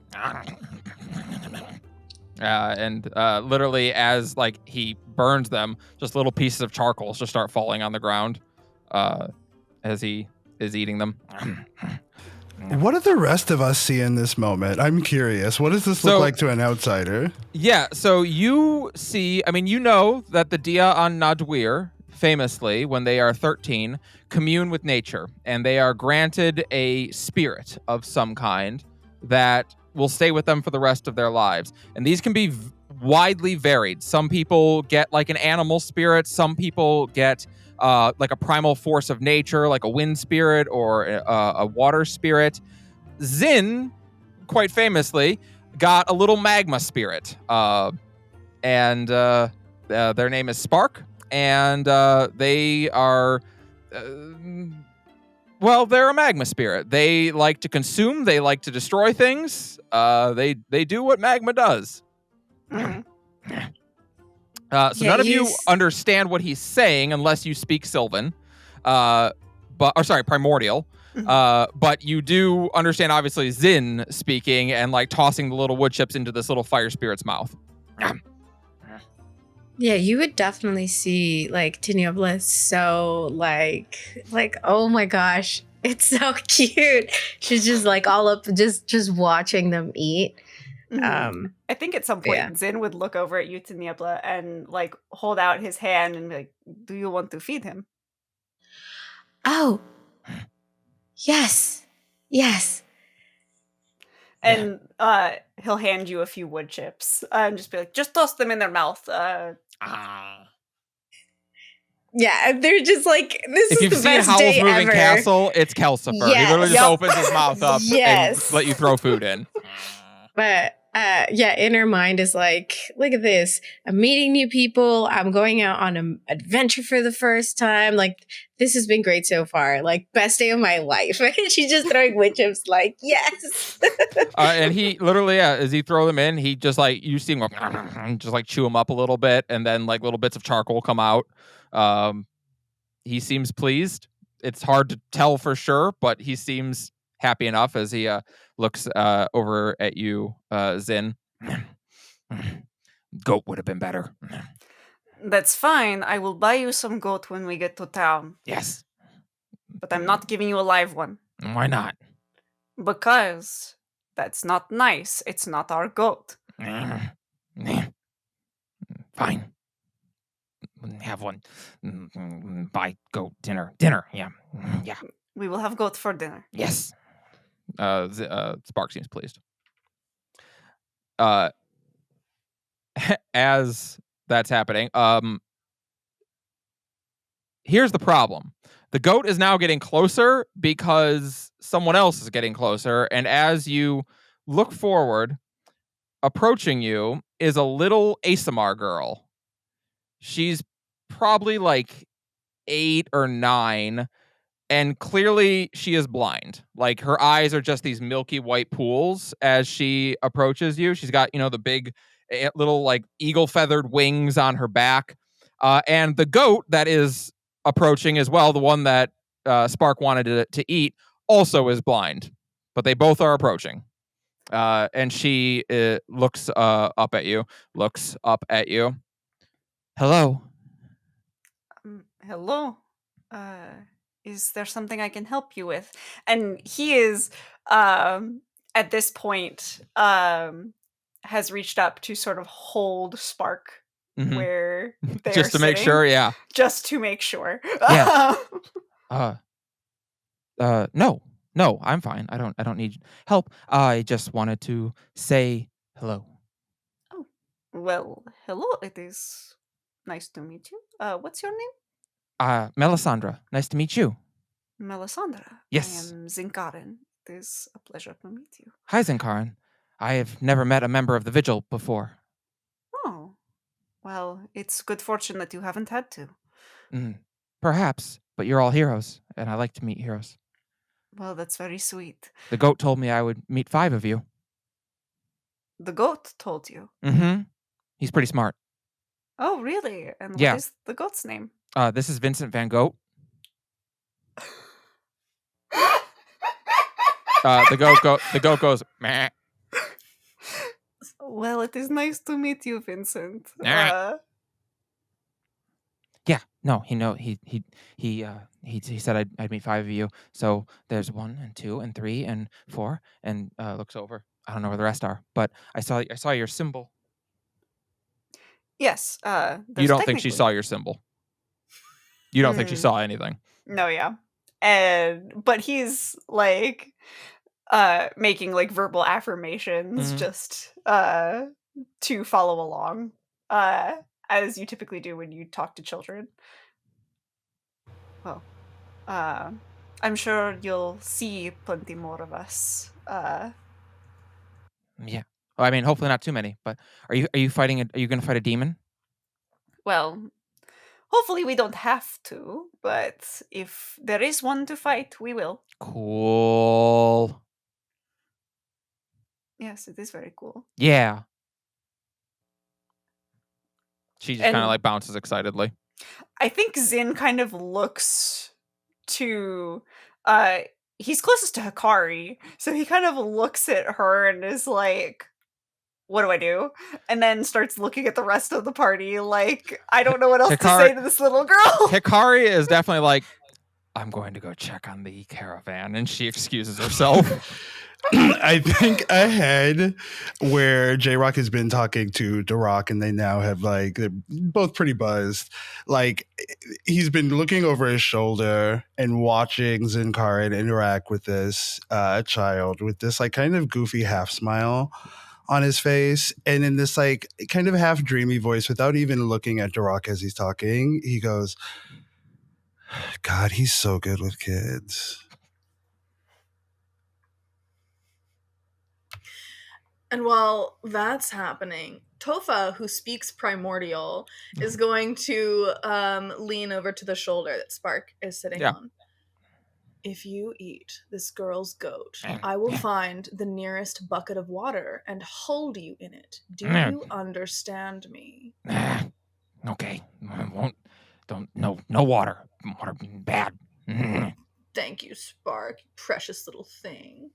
Kiss? He tries to kiss you, and you pull back because they will burn if you do. Yes, I'll like blow kisses at him as I there you lean back. He seems disappointed.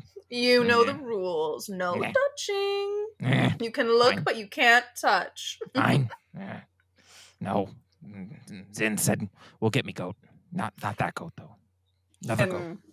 I think once he hears this conversation, he lets go of Spark and sort of like clenches the burned hand, because there's definitely some burned skin. At that point, Spark flits away into like a little pile of smoke, then vanishes. But Melisandre just kind of like walks along with you guys while the goat does the same. You're not sure how either of them know which is the right way to go, but they seem to be walking the right direction. The goat looks towards you, Taniabla, and just goes, "Meh." Taniabla, while they were having that conversation with the child, was just making eye contact with the goat. And so when they start walking and the goat kind of does the May thing at her, she looks at the child, goes, "This is quite an intelligent companion that you have with you." Yeah, no, for sure. Mm-hmm. I've been with the goat for, well, as long as I can remember. Yes, they are very fond of you. Yeah. Keep them close. Oh, yeah, always. They take care of me. Mm-hmm. And she just smiles very contentedly and sits back. She seems happy enough. Smiling that same dumb, infatuated smile to himself as he's stoned, J-Rock is going to turn to Durakan with, like, sincerity. Is like, you ever just think about quitting this whole adventuring thing and just opening up, like, a bespoke artisanal candle shop or... No, man. Duroc is going to pick you up and set you on a cart. You have been adventuring for like 3 hours. Already immediately like, when is retirement, guys? Like a kid asking when is recess. He's like, when is this over? Boring. But no, he will get picked up and you see him, he's like, whoa. Sit down on the cart. And Duroc will hand you like a small, like a sack of little like seed pods, and just hand those to you. Because Duroc feels like you might need a trip toy because you're way deeper in than they are.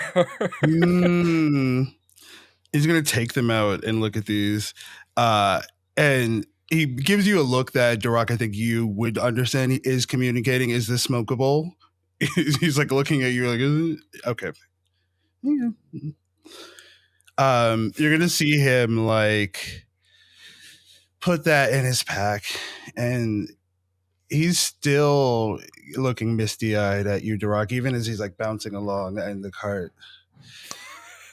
Melisandre definitely comes and sits next to you and just like mimics your motions of like swaying around. He looks at her and smiles, and again we get this like, when I tell you, like, paradoxically, J-Rock is ready to settle down J-Rock is like 25. He's like, I've done my due. As soon as he gets his bits and pieces, he's like, I want to use them on one person and one person only. He's like ready to like buy some property. And so he like looks down at the child and then casts like another like weird half smile back at Zinkarin. And the moment Zinkarin like makes eye contact, again, he is going to like look away very, very quickly. Probably quicker Zinkarin than he has before. Like you may even pick up or interpret that like J-Rock seems a little bit more on edge than you are used to seeing this very kind of jovial and carefree person. I think since earlier, eye contact between the two of you has been sparse. And as soon as you lock eyes, he's like looking down. If this was a manga, he would have those like pink manga things that go on the cheeks with the lines across them. Like he's very, very, he doesn't understand these feelings completely and is reconciling with that in real time. And I think the weed is making him very forthright. So he to Duroc, this person who he's just met, and gave him like several ounces of weed. So they're now forever like life bonded. I think that's like a life debt, you know? So essentially we're besties now, Duroc. I hope you know that, Haven. We're like, you know, but he would look to the child again and then would look back. Where's your goat? She points in completely the wrong direction because the goat's on the other side of the caravan. Vincent's over there. I follow the point and then look to the other side. Oh, okay. There's like a moment where J-Rock is like a bit confused. I think it's mostly that like with the point to the goat being on the wrong side, he like was this child like traveling solo up until this point? You haven't seen her parents. Okay, so honey, where are you? And he can't believe he's the person asking this. Where are your parents? Buried. Oh. He just reaches into his pocket and takes out chocolates, and he doesn't know how to respond to that, so he just holds out an open-handed candy. Well, she's a child; she'll happily take the candy, but she's like, I mean, that was a long time ago. I've been with the goat since, though. So, oh, okay. So you just wander with this caravan? No, with the goat. We're wandering with the caravan now because we're going to Moon Bay. Oh, okay. And you're good in life? Huh? Good. You are in life, place you are inhabiting. Like you're fine. You're okay. He does a thumbs up, realizing that she can't see it, and is like, "No, she doesn't see it." Yeah, that's a really shout out to Grace. Like, how chill would you describe yourself? I'm not cold. Interesting. And the goat's not cold either. He's got fur. He looks back. What's your goat's name, by the way? Vincent. Vincent. That's so cute. I see you met my friend Zin back there. Yeah, Zin's cool. Yeah. They're part of the vigil.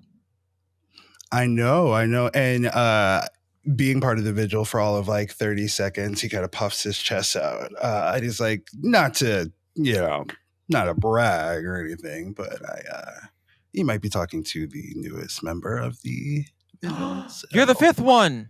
Yes. The goat said I would meet 5 members of the vigil.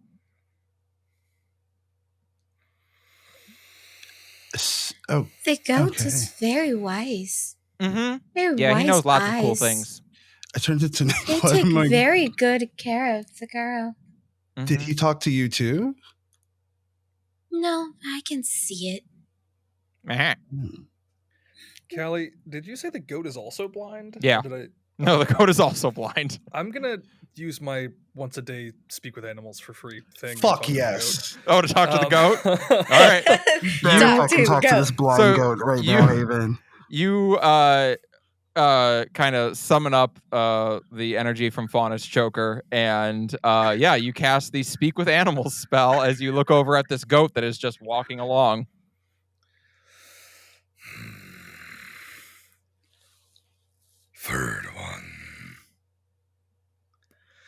How is it that one who walks in darkness knows whether or not we are part of the vigil? What? Can you see? I can smell and taste. So how is it that you are able to discern us as being members of Vigil when you cannot interpret our emblem? Oh. There was going to be 5 of you here. I didn't see you, but I knew you'd be here. You are gifted with the sight. No, I can't see. I do not speak of this kind. Oh.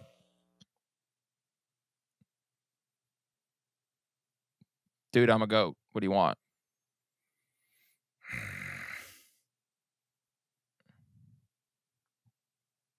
The rest of you are all just hearing. Meh, meh, meh. And then from Durak, you hear.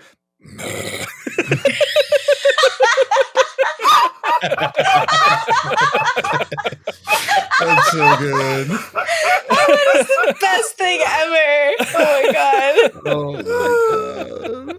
I never thought I would need to know what a deep goat bleat sounds like, but now I do. Mhm. I'm so glad I was here to witness that. It was great. I'll turn to the child.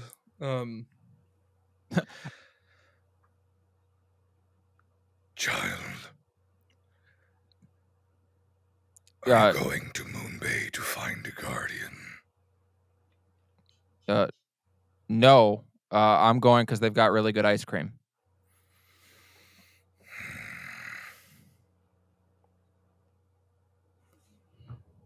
At least that's what the goat says. But, I mean, I feel like there's not much else that's worth taking a chance on, at least not more than ice cream. Now I must try this ice cream. It's Sounds so wonderful. good. It's so good. It's my favorite. I am going to reach into my chest, and pull out a small ring. This is my ring of protection, and I'm going to hand it to the child. No, so I'll just gently take her hand and Yeah, take you'll her have to hand. because she definitely doesn't Um, see it. Oh, she feels it. Wear this. It should help. If you She- have need of a guardian, have your goat find the nearest portal to the Fey realm. I should be there. She kind of blinks and puts the ring on. Ooh. Okay. Yeah. I'll try. I don't know what the Fey realm is, but I'll look for it. The goat will. I sort of put my hand on her head briefly, and when I take it away, there's a leaf in her hair. She nods as she kind of kicks her feet and just enjoys the ride for a minute. As you do that, the goat weirdly looks in your direction and goes "Meow," and reaches back and pulls its like gross goat blanket off and offers it to you. No trade necessary this time, friend. Meow. And the goat says, then take my blessing. I bow my head. And you may list on your character sheet that you have the blessing of the goat. Hell yeah. You don't know if that is anything, but you definitely have Let me it. tell you something, Kelly. That's something. Tiniebla turns to J-Rock, who she noticed, obviously, like, they seemed very concerned about this child. And so she turns to them. You know, those who walk in the darkness and still choose to walk, there is strength within this child. And there is strength within their companion. They will be okay. He nods solemnly and like looks at the child. She seems happy enough. He is going to kind of do the uppies arms to Duroc to get down. So you see him, and he's gonna do it until he gets picked up. Duroc, he's not gonna stop. Duroc will sort of reach over and do like the grab the back of your shirt sort of thing, and just, Yeah, like grab by the scruff and drop you down. Yeah. So he is going to smile at the child and allow himself to lag a little bit. I think something about what Tenibli. Did I say that right? Is it Tenibli or Tenibla? It's tiniebla, but tiniebla. Yeah. Okay, brilliant. I think his questions, or the question that, or just the point that Tenibla, sorry, I just butchered it immediately after learning it. That's my short-term memory in action. And I think that like J-Rock is experiencing like emotional maturation, and he's dealing with this foreign experience right now. I think something about leaving the comfort of his home has really forced him, and especially being asked what is chill, like his entire worldview has been like called into question in the span of the first 45 seconds of this adventure. He's already like kind of been irrevocably changed. And I think he flashes a smile. He's going to wait until he kind of naturally catches pace with Zinkaran, and he's going to be very intentional to make this feel as organic as possible. He doesn't want to seem like he made a straight byline, and so he was just kind of like... And I think Zinkaran was already kind of considering approaching you just based off of like some of the strange like body language and stuff that he's seen throughout this whole thing. But at this point, he could tell that you were kind of coming to him, and so as you sort of even though you're trying to make it seem like as natural as possible, as you sort of make pace, he just kind of looks at you and goes, are you all right? You seem a little different. Is this journey not suiting you, or is there something I can do to help? J-Rock is stimming right now by like braiding and unbraiding the side of his leather tunic as he's talking to you, and so he's like doing that in his hands. I mean, everything is new here, and obviously I'm not used to the whole vigil thing, and it's very cool. It's very cool seeing you in your natural habitat or in your natural environment. And there is again like a flash of eye contact before he looks down, kind of like blushing. But I'm figuring a lot of stuff out. So what about you? How are things? Well, the goat is definitely new, as is the child. Right? Normally we don't we travel with caravans often, but we don't usually come across things this strange. Children don't usually listen to goats. Interesting. So the clairvoyant goat isn't a vigil standard. No, that is not a vigil standard. Fascinating. For sure. That's definitely a story we will have to take back. Wow, my first time out. For sure. Well, you certainly are showing me a memorable adventure for my first time out. Well, I'm glad you're having fun. I wasn't sure if it would live up to any of your parties that you attend I'll be regularly. 100% real, and he looks at you with like a little bit of guilt, like a little bit of like guilty puppy eyes. The weed may have something to do with that, he says as he looks down.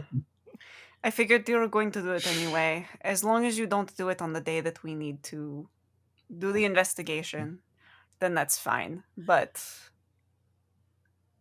I don't know. Let's just say not being entirely in control of your faculties might be more of a hindrance than a help.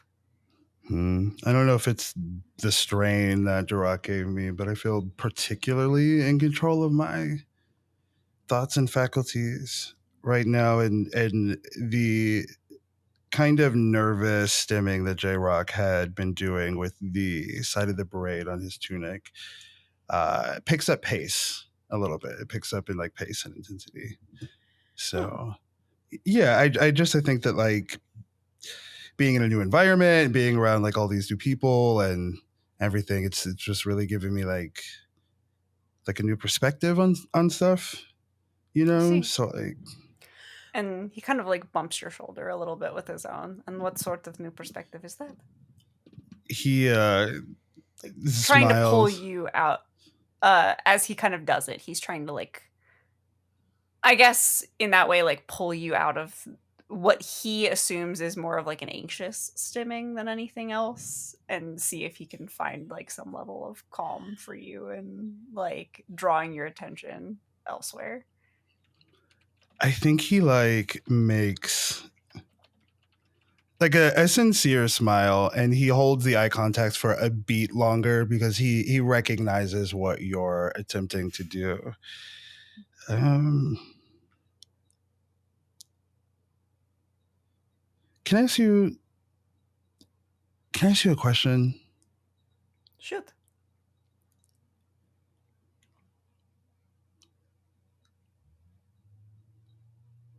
When you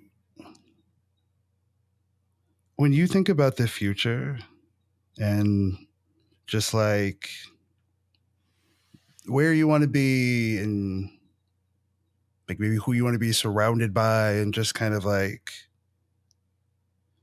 the life you want to live, um what does that look like for you? You see the little bit of a smile that was on Zinkarin's face sort of sink into like this pensive look. That's a really good question. I've never really. Things have been a bit chaotic in my life, so I haven't really had much of a chance to think about what comes next. I figure with how dangerous this job is, there isn't much of one. But, well, I need to. I've talked to you about what my partnership with Spark does, right?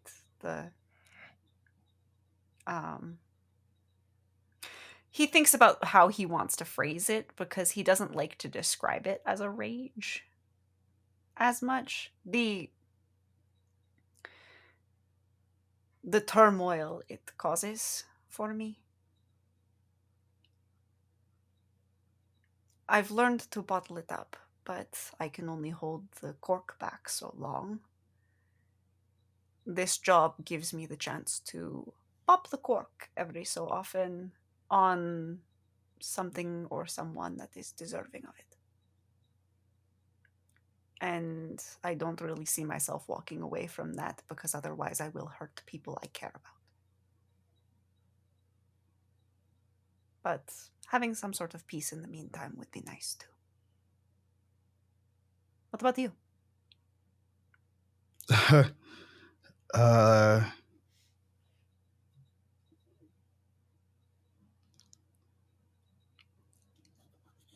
I don't know. I don't know. I think I certainly don't want to be alone. And I don't know. It feels like I started this journey with one goalpost in mind, one very specific goalpost. in mind, and in the 20 seconds we have been in the world, I've already had my worldview shattered. I've had a clairvoyant go, and I now am just reconceptualizing everything I thought to be true. And so that's a really fun existential crisis for me to enjoy. And you are really seeing, I think, Zinkard, the real J-Rock in this moment. You're noticing that he isn't presenting the bro dude as much. There's a sincerity, the cadence, and the warmth in his voice is a lot more emotional and emotionally intelligent. And this is, I think, the J-Rock that you probably saw a little bit more towards the beginning of your friendship before. I think he began partying and developing a frat boy persona to kind of avoid some of the emotionality. So, And I think seeing that vulnerability, he's going to put a hand on your shoulder and squeeze it reassuringly and just kind of, there are going to be moments where life challenges what we think of it and how we think things should be. And there's no immediate answer present for where that goes or what you do with it. But I think the best thing that we can do is follow Tiniebla's lead. Take time to ponder it. And this isn't a question that necessarily needs answered immediately, because a change in worldview is not always a bad thing. It just means you're seeing more of the world than you're used to. You're so fucking smart. This is all wonderful and touching, and as much as I'd love to be in the middle of it, and you two, I think I'm going to make myself scarce. Excuse me. Oh, sorry. Because I've been here. Bye. Yes, I've been here the whole time. Oh, you do need to be alone. You travel along throughout much of the day. Luckily, it is peaceful travels. This is a caravan that makes this trip multiple times a week. They know the path well. It is one of the most traveled roads, except for maybe the Silver Road, which runs from Mina's Reach to Stone's Throw. It is probably one of the most traveled roads in the entirety of Terrasen. And as the sun has begun to set, you do indeed see the city of Silverwalk. Many people in the caravan start pulling over to the side to, set up tents if they're not planning on staying at an inn or something like that. If they make this trip, regularly, they're not going to pay to stay at an inn every time. They just set up their tent, or if they're having to watch over their merchandise that they're traveling with, they're obviously not going to stop at an inn. But for you all, that's not a problem. You do get to stay in a nice comfy bed tonight. As Hikari lets you know that you can stay at the Widow's Revenge, which is in the city of Silverwalk proper. The Widow's Revenge is by far the largest building in the otherwise small town of Silverwalk. The Golden Road is a well-traveled path, and most people consider it a 2-day journey with an obvious stop there in Silverwalk. In fact, that's how the town came to be founded. The building itself is 3 stories and made from the wood of the God's Grasp forest, yet it has some more modern developments, such as tar-sealed windows and a wooden slatted roof with a metal frame instead of thatched hay. The sign out front has 3 people sitting around a table with 4 chairs, and they are each raising a glass. It also reads, "The Widow's Revenge, home of the world-famous all-you-can-eat breakfast." Within, the main floor has 2 long tables through the center, with a couple dozen smaller circular tables surrounding it, and a row of booths along the east wall, leading to a staircase up. The west wall has a stage on which there are a tiefling and an ASMR woman singing and dancing. The sign near the stage suggests their group is named Heaven and Hell. The back wall has a long bar with 4 massive casks separating a kitchen area from the bar, and each of them boasts a different ale. It is not a common sight for there to be 4 different ales available in a tavern. Usually there's just the one that's on draft, but there's 4 here. Nevertheless, it is easy enough for the 6 of you to get a room for the night with the stipend that you have been given, and your food and drink will definitely be paid for as you all find a booth near the side and are able to all sit down. Welcome, everyone, to the Widow's Revenge. Really quick, how tall is the ceiling in here? The ceiling in here, I mean, this is a surprisingly large building, especially in comparison to the other housing structures here. You might actually know, because there's also a Widow's Revenge in Mina's Grove, which is much more close to where you're from, that they are known for being very large and sizable buildings because they are specifically designed for people who are traveling. So they always build in places where there's a lot of traffic coming through, and they are specifically for people who are staying one night as they go to wherever they're off to. The ceilings in here are probably a good solid 12 to 13 feet high. Cool. I was going to say that I think it would be cool if you'll allow it. For when I enter the establishment, you said this place is made from wood from the god's grasp. Yes. So would I be able to sort of tell that?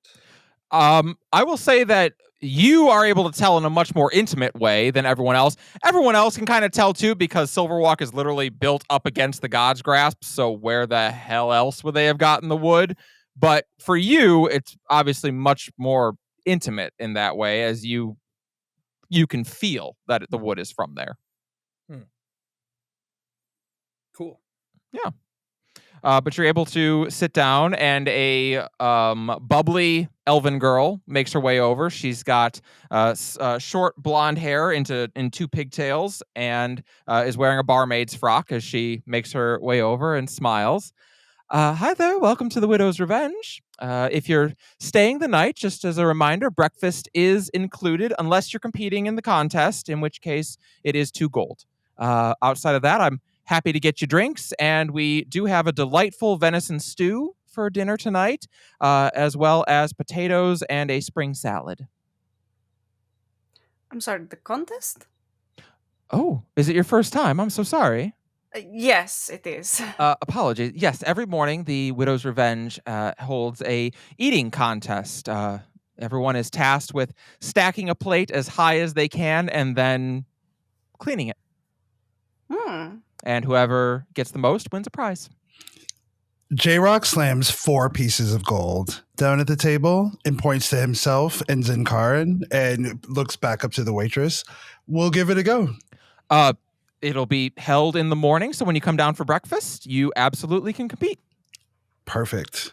For right now, though, is venison stew okay, or is there any other requirements for a meal? Oh, do you have something sweet? Yes, actually. We have ice cream that is brought in from Moon Bay, if you're interested in that. We also have a delightful puff pastry with raspberry cream. Oh, one of each. Yes. She kind of looks to be as dessert. Oh no. Okay, yes, of course. She clearly has not ever met a fae before. But she nods. Very well. Dessert first. I like it. How about you? And she points at you, Topha.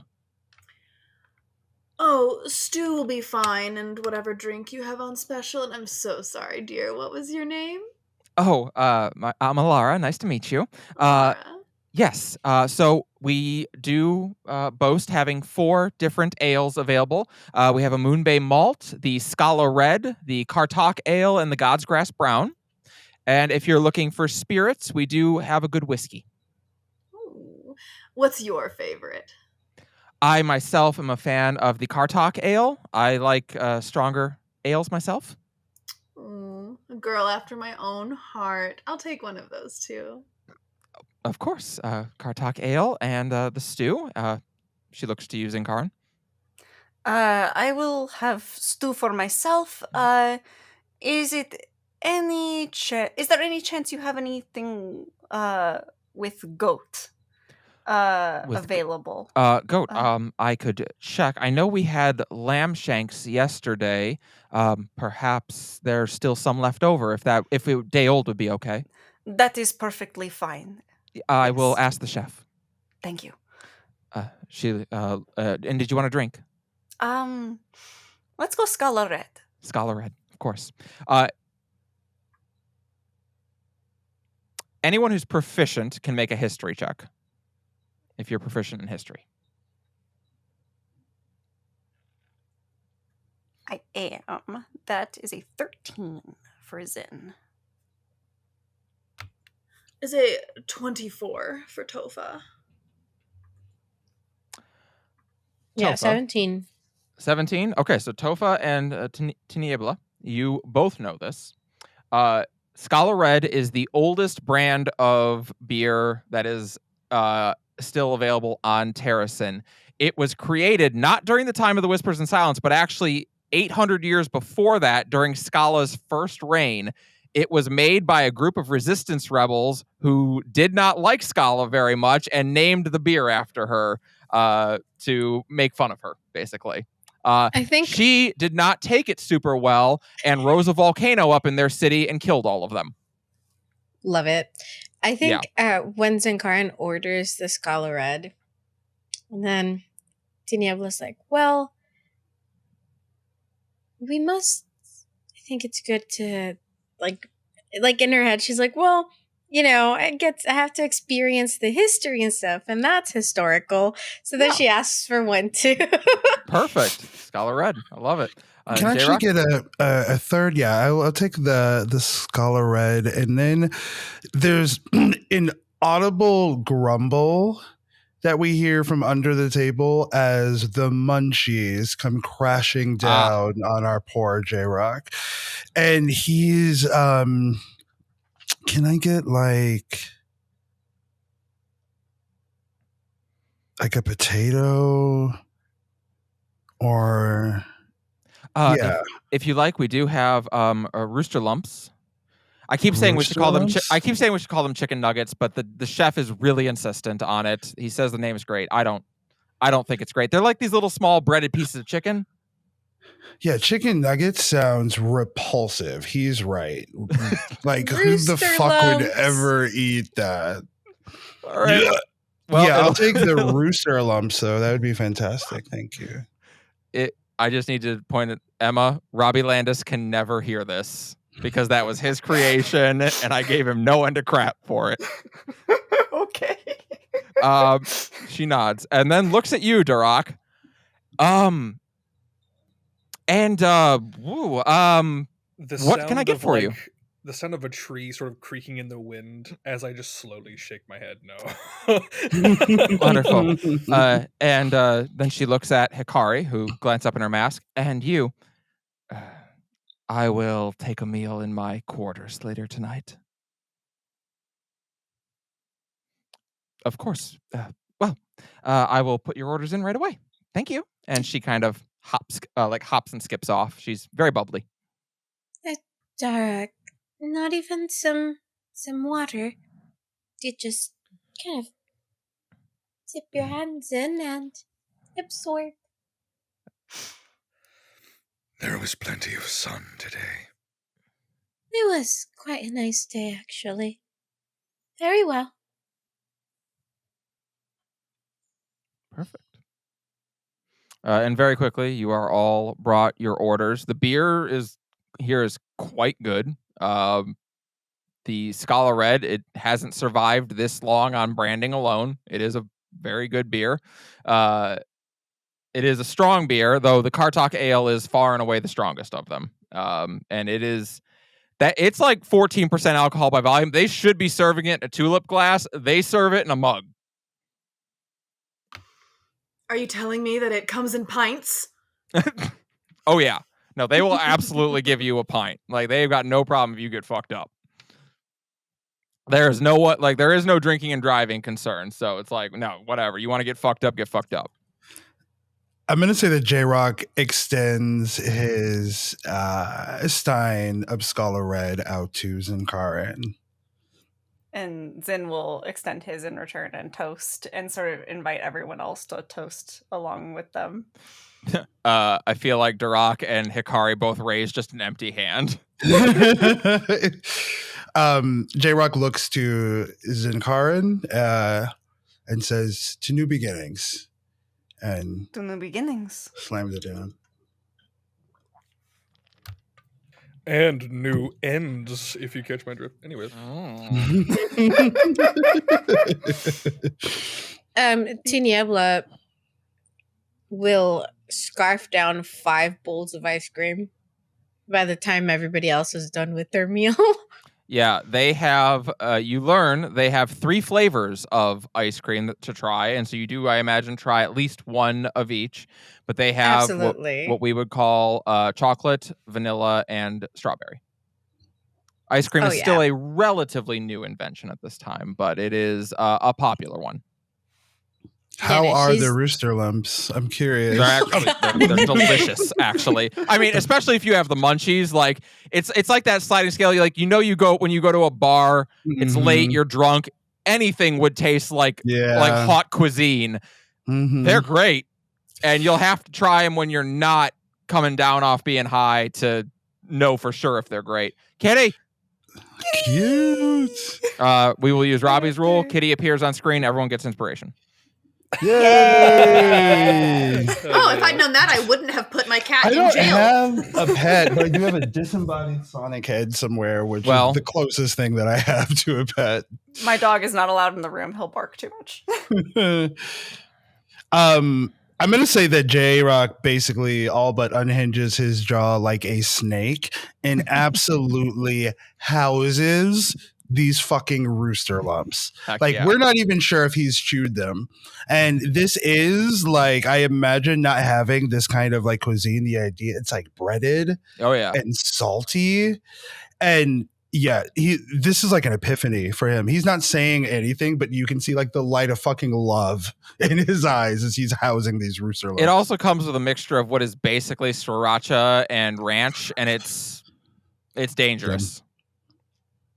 God, if this is anything like what the breakfast is like, we are set tomorrow. He says as he's just shoveling it down. Shake the rest of them down his gullet. You're going to have to win for us then, because I can't eat that much. As he eats the stew and then sort of waits for Spark with the lamb shank. You are indeed brought out a lamb shank. It is for sure was not prepared today. It was reheated. But you know for a fact that Spark is not going to care. No, they can heat it and cook it themselves. Correct. To whatever the way they want to. So he appears and it's go.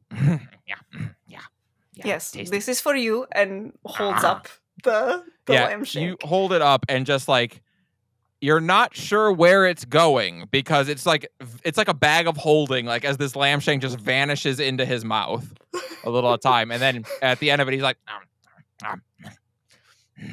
Was that satisfying? Oh, yeah, it was tasty. Good. Does he always eat the bone? Live goat would have been better. You were not eating that good. Okay. How about the forest outside? Can I eat that? Yeah. No. Then you'll have to deal with them. And Zen points at Durak. And you'll remember how that went last time. Floor is chosen. No cross. No. Exactly. She will be angry. Tofa watches J-Rock inhale the munchies. Tiniebla inhale the ice cream. Spark inhale the lamb shanks and go, and I thought I had appetites. Tofa's sitting here I should call her. I should call her. But where did Laura go? Yeah, not hard to find. She is a bit of a presence, shall we say. She has a lot of energy about her. She is definitely kind of bouncing from table to table. She's a girl who works for tips and she knows how to get them. Let's put it that way. Oh, love it. Yeah. Also notably, for those of you who are looking around, the performers on the stage, the Tiefling and Asamar woman, they are Well, the ASMR is wearing what is effectively like a crimson red, like imagine like what Princess Jasmine wears in crimson red. That's what she's rocking.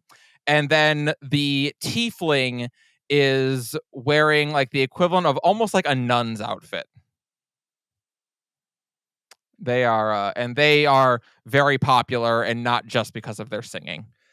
With a passive perception of 17, do you think I would notice Grace Tofa like looking around at that waitress and all? With a passive what? Of 17.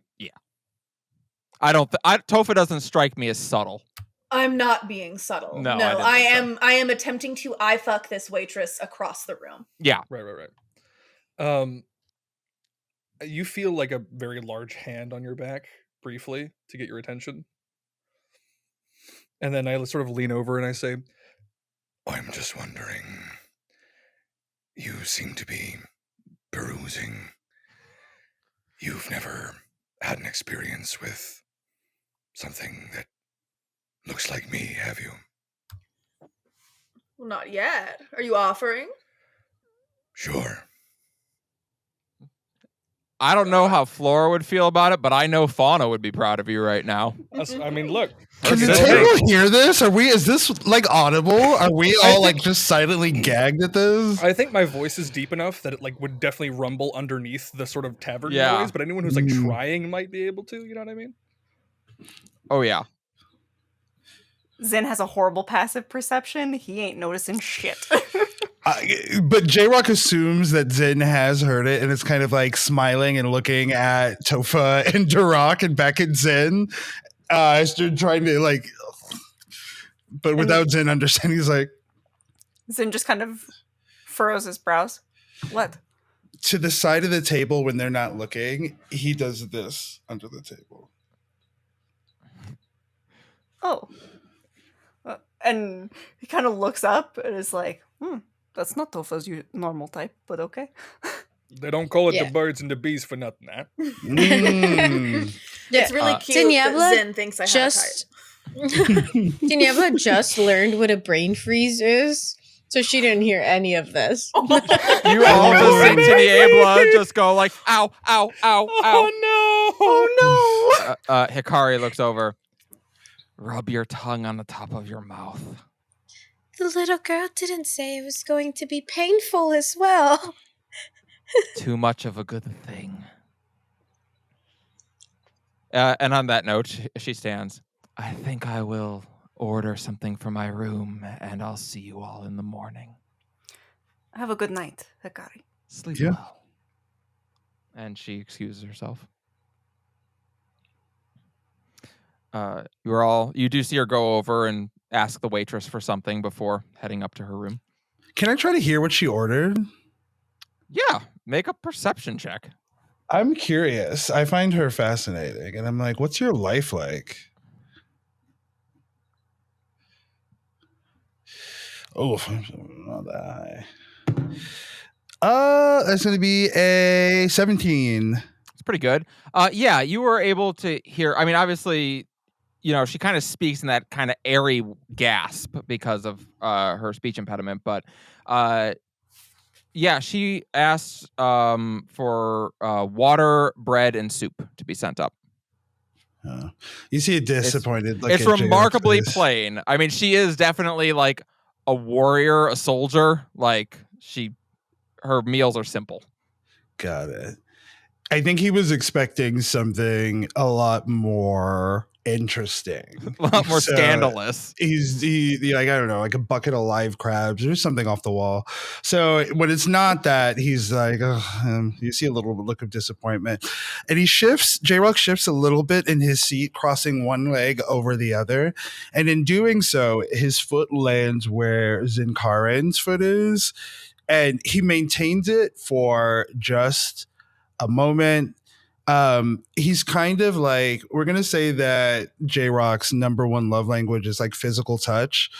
So there's just kind of a moment of like bliss where he's just enjoying the connection to Zinkaren, and then I think through the haze of the weed from earlier and the Scala Red, he realizes like, oh shit, this is kind of a weird thing right now. And so you see him shift uncomfortably as if it did not happen. J-Rock, you two are married now. I hope you know that. Yeah, we touched feet. You touched feet. Like that's elvish for marriage. Yeah, I was gonna say, is there a common law like elven marriage thing? It's actually a legally binding contract. Yeah. Mhm. Got it. Okay. Play They call footsie it a so you dog have to get marriage. married. Yeah. I love how embarrassed J-Rock is at the most like wholesome of things. But he's like beet red, kind of like looking down. Oh. And I think Sin is kind of like, he was sort of caught off guard by it, but didn't really think anything of it in that moment. It kind of, the meaning of the gesture goes over his head as he's kind of like, he kind of glances at you, and then when you remove your foot and kind of separate, it's like, it's okay. Like, must have been nothing then, kind of thing. And Tofa, as she comes back around to get more drink orders, she slips you a small piece of paper as she returns to go get you all another round of drinks. Wonderful. This is not the first time this has happened to me. What's on the piece of paper? The piece of paper says 1 a.m. room 3F. Perfect. Make a little mental note of that. And then I'll lean over to Darak and go, well, I'm free until 1 a.m. So What time is it? It's probably like 9. Tofa better Maybe fucking enough work. I time love if we it. rush it. We have time if we rush it.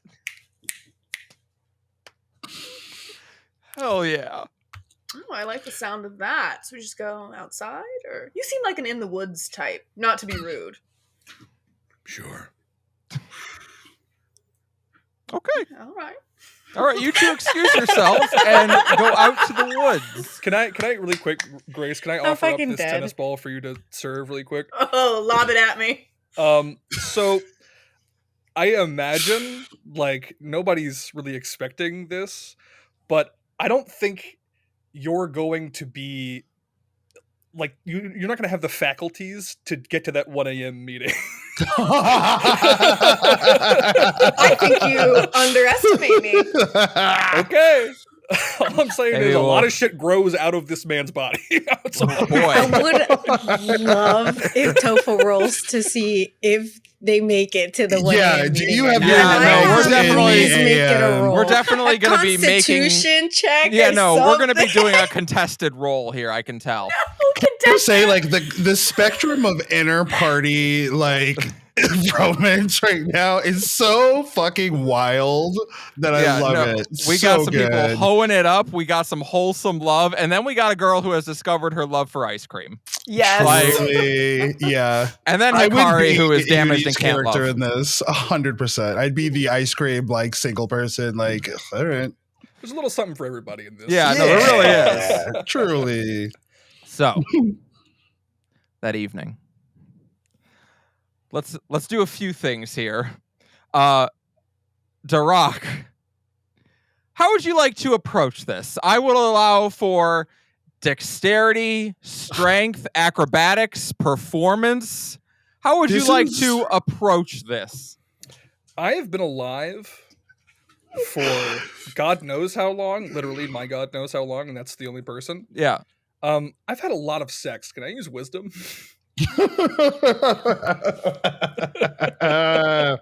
All right. I will allow a wisdom check against Tofa. Now, my thought process here, Tofa, is you are a changeling. You are used to playing whatever role is necessary, which means that I think you are both very good at topping and bottoming. We love a verse in this house. We love a verse. You are for sure a switch, I think. How would you like to contest? Would you like to try to assert dominance? Would you like to try to withstand? How would you like to contest this role?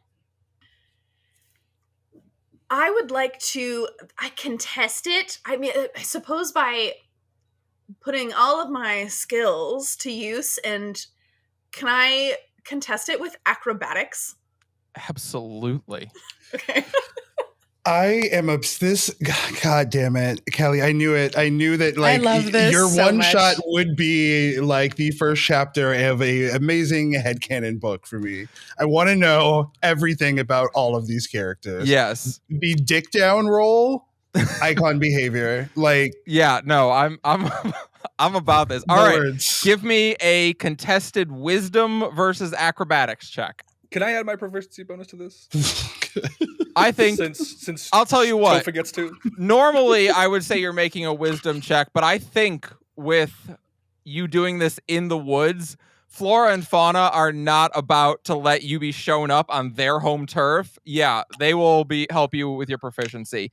Like, do you remember in The Little Mermaid when they're trying to, like, they're doing like Kiss the Girl and everything in nature is just participating? That is what's happening. Oh, The good. mushrooms are like, fuck. We've made all of nature horny. Yes, Awesome. All correct. of nature is So, always horny. Give me That's the wisdom reason plus behind this decision I proficiency made. versus your So acrobatics. Okay, I rolled mine. I rolled mine. All right. What do we got, players? Mine's a 25. Fuck, so close. 21. Ooh, you put up a good fight. All right. All right, they were both good rolls.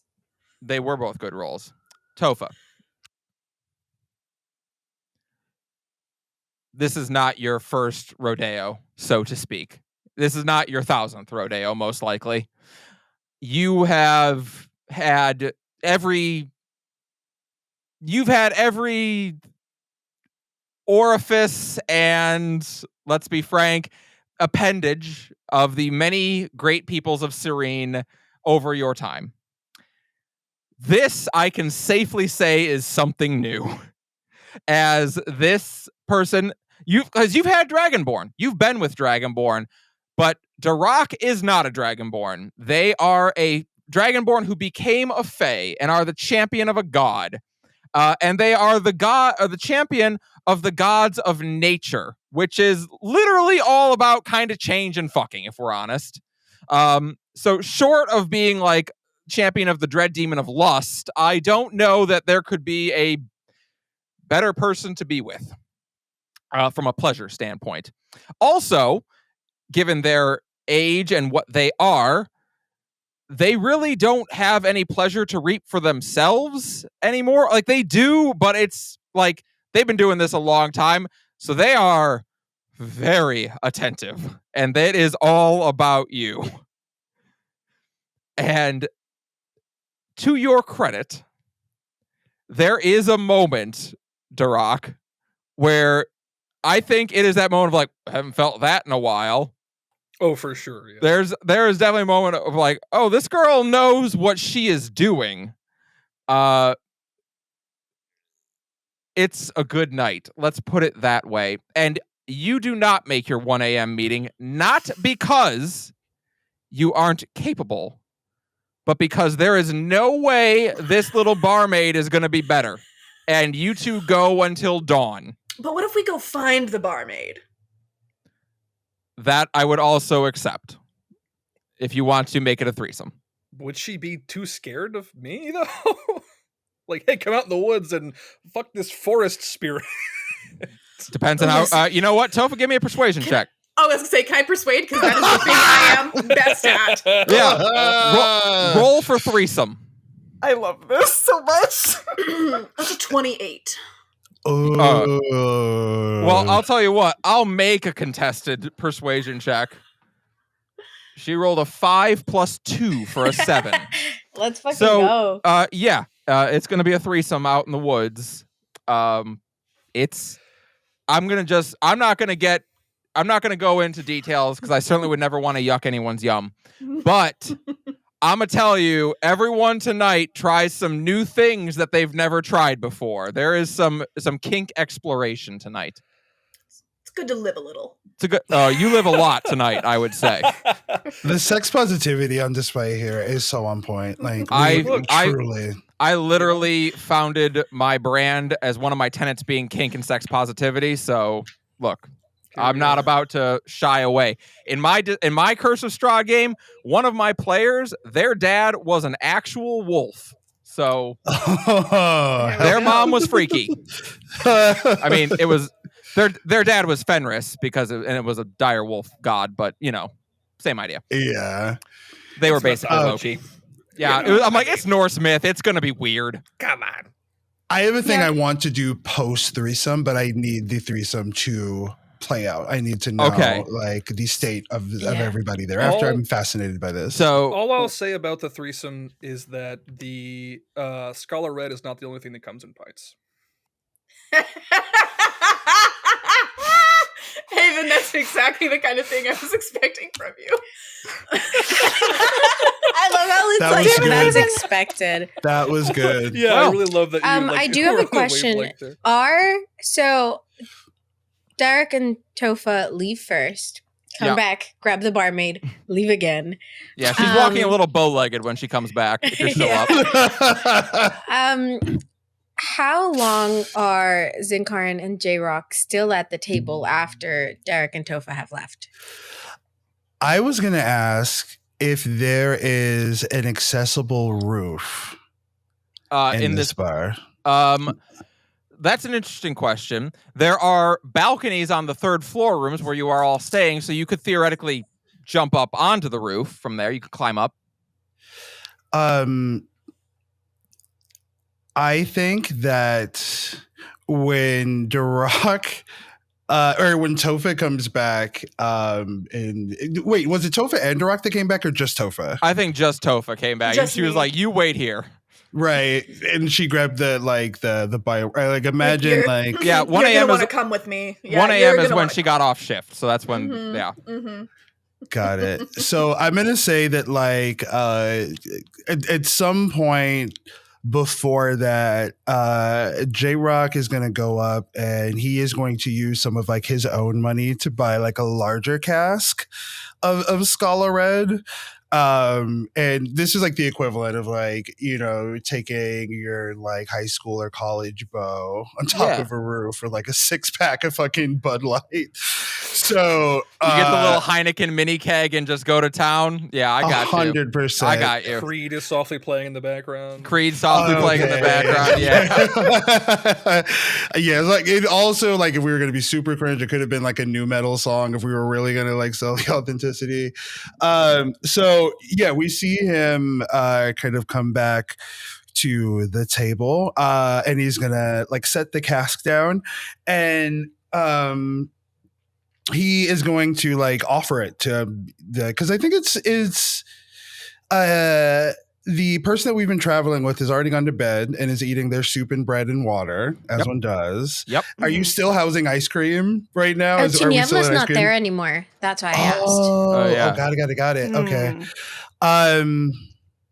So I think that J-Rock and Zinkarin, and you let me know, Emma, I think we like kind of sit and reminisce for a little bit because like there was a period I think before you joined the vigil where you were a little bit more like a partier or like willing to imbibe in the substances. And J-Rock is telling a story of how J-Rock and Zinkarin back in the day drank a bunch of beers and smoked a pipe weed spliffy and watched a rotisserie chicken cook in its entirety together. They just stared at it. That's funny. If you went out to the forest, you could see something similar. Yeah. Our wholesome boy does not want to see that. I don't know that he'd fully understand it. I think he'd be like, what am I looking at? He'd have to understand the physics. So I don't think Zin's entirely innocent. I think he's just oblivious. And so he's like dense.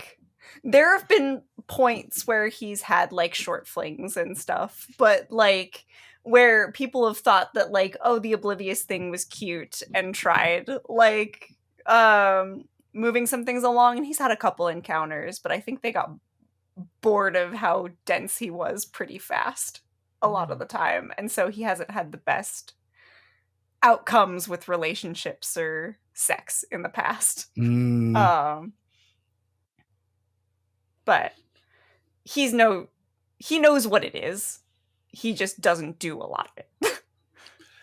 I also think that like this relationship has been a friendship for a long time, and so it would make sense that Zinkarin would be kind of viewing it, would not be like have his antenna up necessarily for this. And something about, I think, the like leap of faith that it took to just be on this adventure and to talk to God and to all of the stakes that are in this. I think we see a J-Rock that has slowly been accumulating a little bit more confidence over time. Like his ability to hold the footsie for like 3 whole seconds before moving it in his eyes is like growth. He's like, really stepping it up here.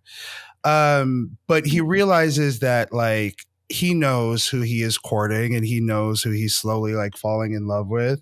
And if he is going to have any type of conversation or if they're going to explore this, he knows that it is going to have to be like explicitly spelled out for Zinkarin. And so I think that he, knowing his friend and thinking about like all of the stargazing that they have done previously, is going to come to the table with the cask and a big smile, and he's got 2 steins, and he like kind of leans in over your shoulder and he's like, I think that if we went up to the 3rd floor and climbed up the side of the balcony that I saw upstairs, we could probably get to the rooftop. The bar matron just left with Tofa. I don't know how much time we have, but if you're down, and he gives you the kind of like, well, I am not usually one for voyeurism, do you call it? But I mean, if they're putting on a show and they don't care, I would not. See, I was thinking more that we could go on the other side of the building if we could avoid that would probably be watching better. that. Yeah. And he there's a genuine chuckle at that because he's like, of course. I should have known that that's where you're going.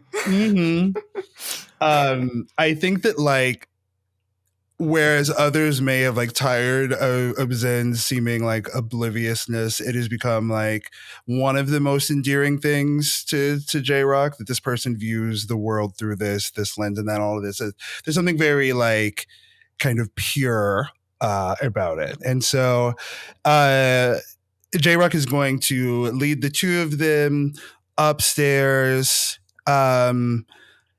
I think he is going to put everything in his bag as he does the climbing. He's going to climb it first just to make sure that it's like safe to get up there on the roof before like Zinkarin goes. And so he's going to put the provisions into the bag and climb up on the roof and then do like the Aladdin thing of like reaching down to grab Zinkarin to bring him up all the way. And he'll take your hand and so as you 2 head up to enjoy some stargazing and to talk and enjoy some beers, a couple things I will point out. The wolves are crazy in these woods lately. The noise is weird. Tiniebla. Hold on. Yes. Grace just put in the chat wholesome versus some hole. Yeah. This has become a very horny game very fast. Grace and I are here. Did you not remember this? And I was the DM. It was always going to end up this That's way. fair. Tiniebla. So after finishing my ice cream, as I was eating my ice cream, got the big old brain freeze, people started to scatter. And it was just me and Zinkarin and J-Rock for a little bit. And they started talking to each other. And she's like, all right, well, now that it was kind of quieting down a little bit, what catches her attention, it was the singing. So we've got this group up there of this ASMR and a tiefling, right? Mm-hmm. Right. And they're singing, and it's like she hasn't had the chance to do a lot of like cultural appreciation, you know what I mean? And so listening to them sing, she's just finishing like the last of her ice cream, and she couldn't find the barmaid to Yeah, she's go gone. and get her another one. So she's, she finished her last bowl and now she's just listening. And she ends up like standing up and like going over to them and just so that she could be closer and like listening to it because she genuinely is enjoying the music. And then at some point, asks if they would like to hear something. And then so she gets up on the little stage thing and starts singing kind of this very like, if y'all have seen like Frozen 2, like the little wind spirit, that's just like the kind of just a lot of like vocalization, not as much of like actual lyrics. Yeah. Right, very siren songy.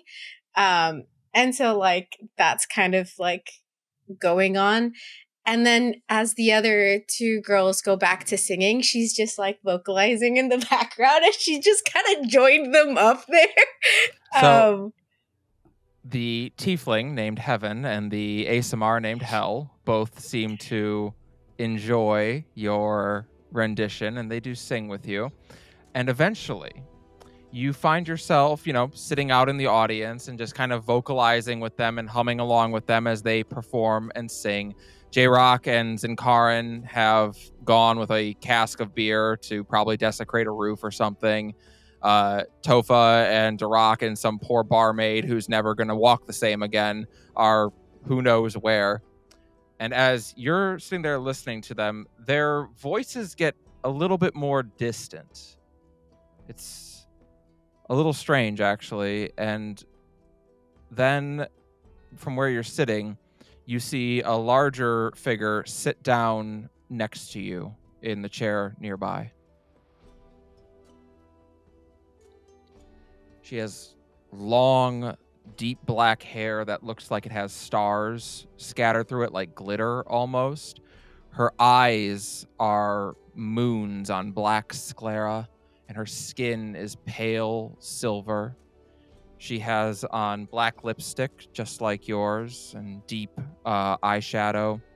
She wears a long black dress that flares out and has all the colors of the night sky in it as she sits and crosses her fingers, listening alongside you. Good evening, daughter.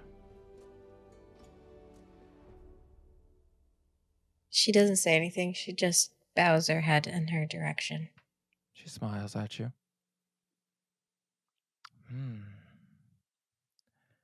Lovely girls. Caught your eye?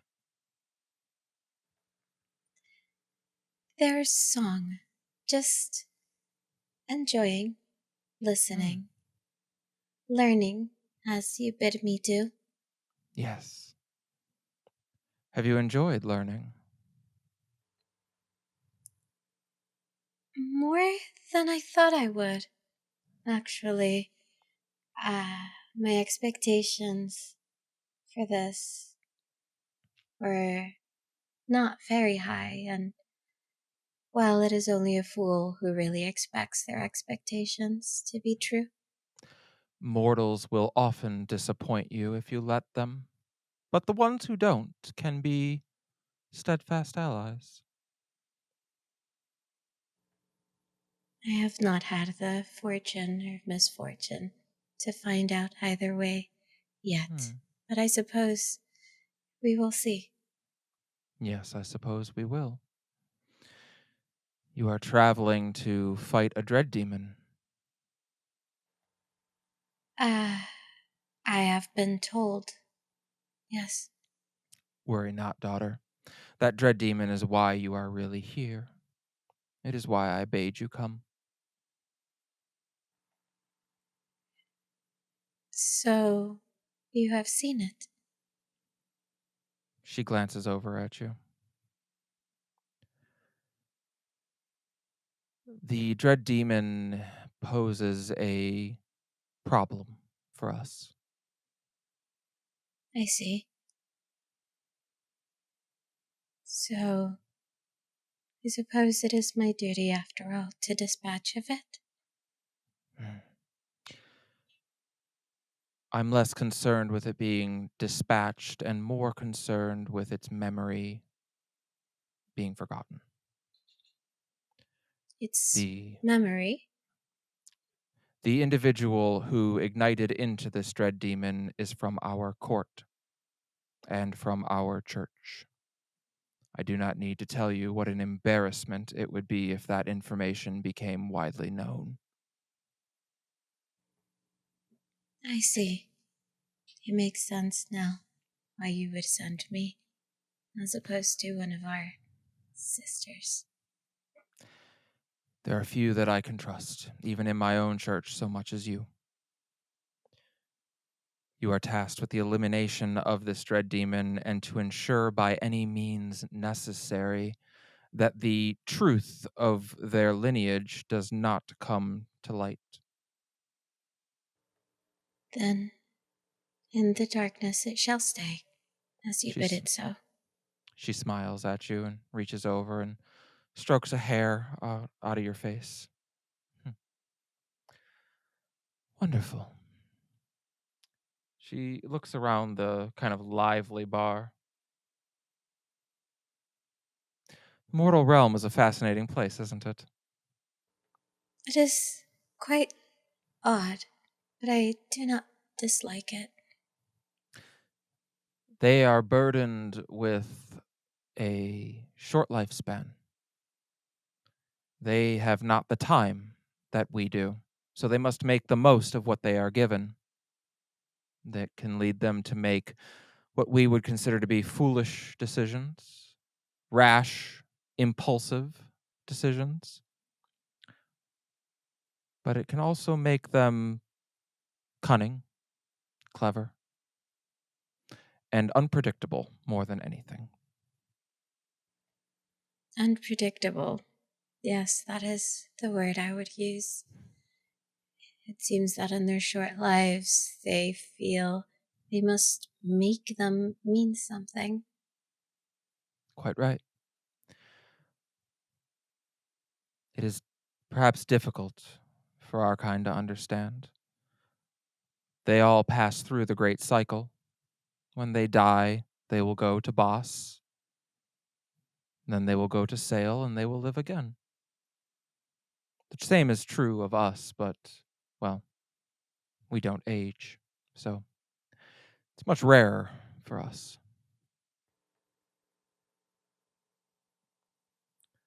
Is there anything else you can tell me about? Well, I guess no longer our brethren, but Be cautious. They will show you things that will cause you great pain. I am not a stranger to pain.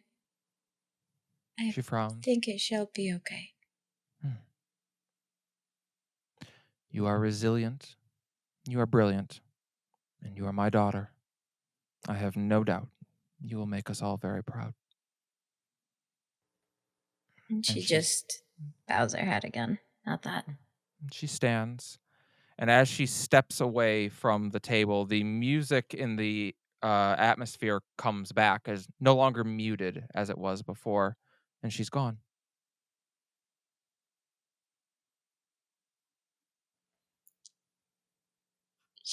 Before this encounter, she had half the mind to go back up and sing a second song for them. Mm-hmm. But I think now, as the music comes back, it doesn't catch her attention the same way it did the first time. It doesn't feel the same. And she just walks up back to up to her room to rest. Well, I have good news for those of you who actually sleep in your rooms tonight. The rooms of the Widow's Revenge are extremely modern. And by that, I mean they have an in-room bathroom with a shower. There is plumbing and heated water, which is a very new invention and is not something commonly seen outside of the major cities, but the Widow's Revenge has always been known for high-quality rooms. So for those of you who do stay in your room tonight, you can actually get a hot shower. And some of you will need it by the end of the night. I think Tofa will slip in sometime after dawn to Yeah. bathe really quickly. I mean, you've got to stay appealing. You don't know who you might meet on the road. You never know. I do think up on the rooftop, as they are kind of like staring at the stars, and half of the cast is gone now. I've got like the beer giggles. After like a particularly long laughing fit where J-Rock is like clutching his stomach from laughing so hard, he takes like a deep, content sigh. And I think he rolls over to his side to see Zinkarin laying on their back, like staring at the stars. And he kind of like stargazes Zinkarin while Zinkarin is stargazing. He looks at Zinkarin with the same kind of like wonder that Zinkarin is looking at the night sky with. And after some moments, he musters up the strength to speak. But before he does that, he sits up, and you would see him reach for the remaining beer in his stein, and he absolutely houses it. Like he downs almost an entire stein. He thinks he's gonna need a little bit of liquid courage for what's coming next. I feel like he's had a significant amount of liquid courage tonight. He And I needs think more for Zinkarin this. looks at him and is kind of like, are you all right? That's a lot of... You might want to slow down a little bit, especially I don't want you to wake up hungover. Yeah, you're probably right. So, Zen, Mm-hmm.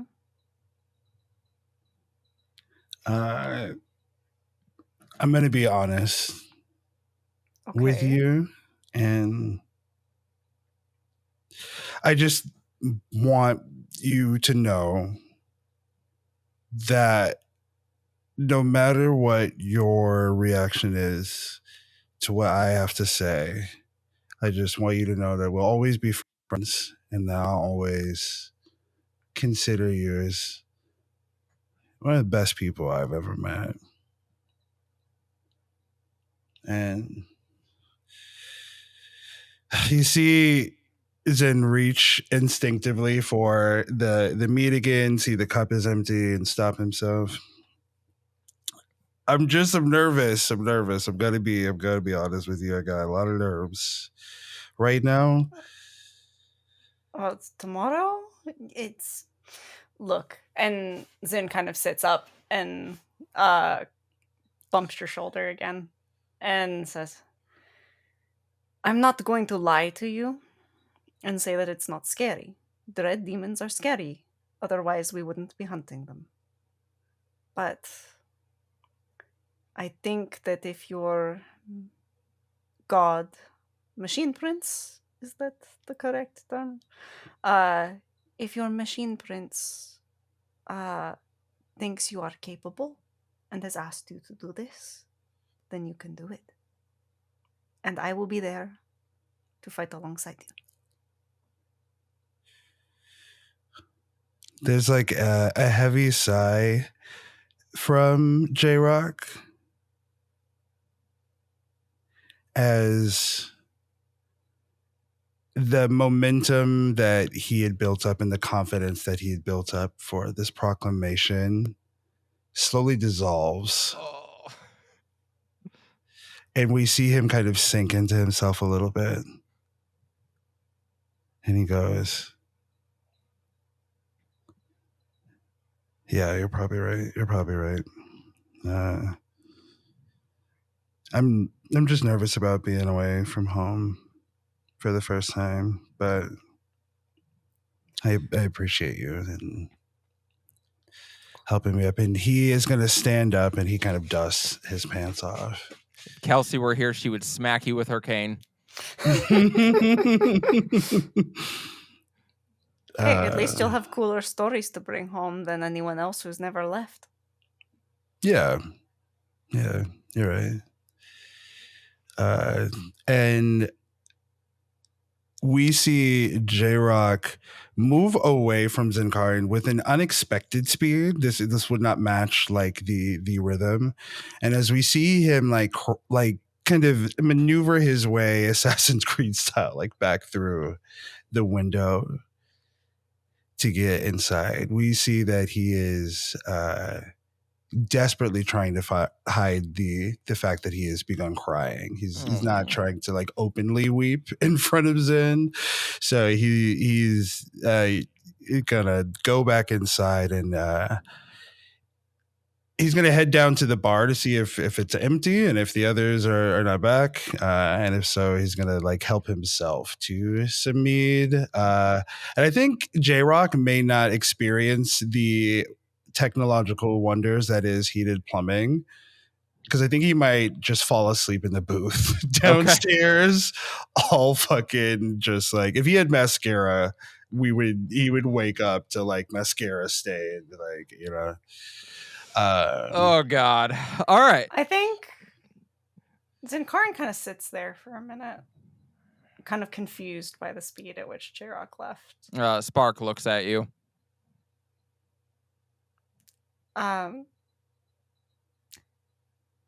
Do you? That was weird, right? What? Yeah. Well, No, weird. No, I mean, yeah, like, nah. Well, he Probably. left really fast, and I don't know. I just wanted to encourage him. I know this is scary. Like, I was really scared the first time I fought a red demon. Zinkarin. What? You're his live goat. I'm sorry, what? You're his live goat. You're going to have to explain this better, Spark. Other people are wood chips. You're live goat.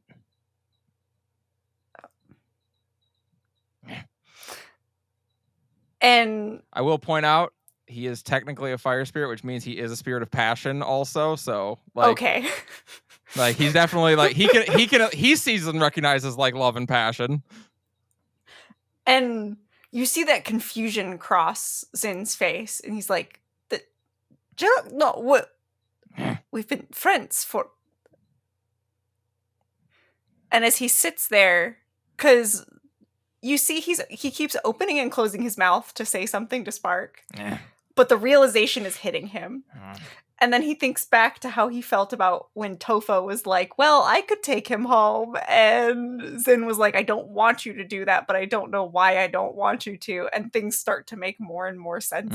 And I was like, he kind of puts his head in his hands for a second and is like, oh, fuck. He wants to be roommates. I see. Yeah. I think that's a little more than roommates, Spark. Okay, yeah, probably. Okay. I'm hungry. What? I only have rations and meat. Or I have wood chips. Rations. Yeah, rations. And he'll take out a ration and start breaking off pieces for Spark as he tries to figure out what the fuck he's going to say to J-Rock now that he knows. And that conversation will have to happen in the morning. Thank you so much for listening to the first part of What Lurks Within. Tune in 2 weeks for the conclusion of this fantastic tale. Huge thanks to Cloaks and Capes for providing the subclasses for this series.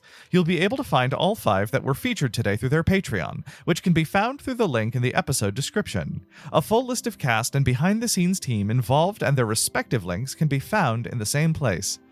We hope you enjoyed the first part of our foray into the world of Syrene, and can't wait to see you back for part 2. Bye!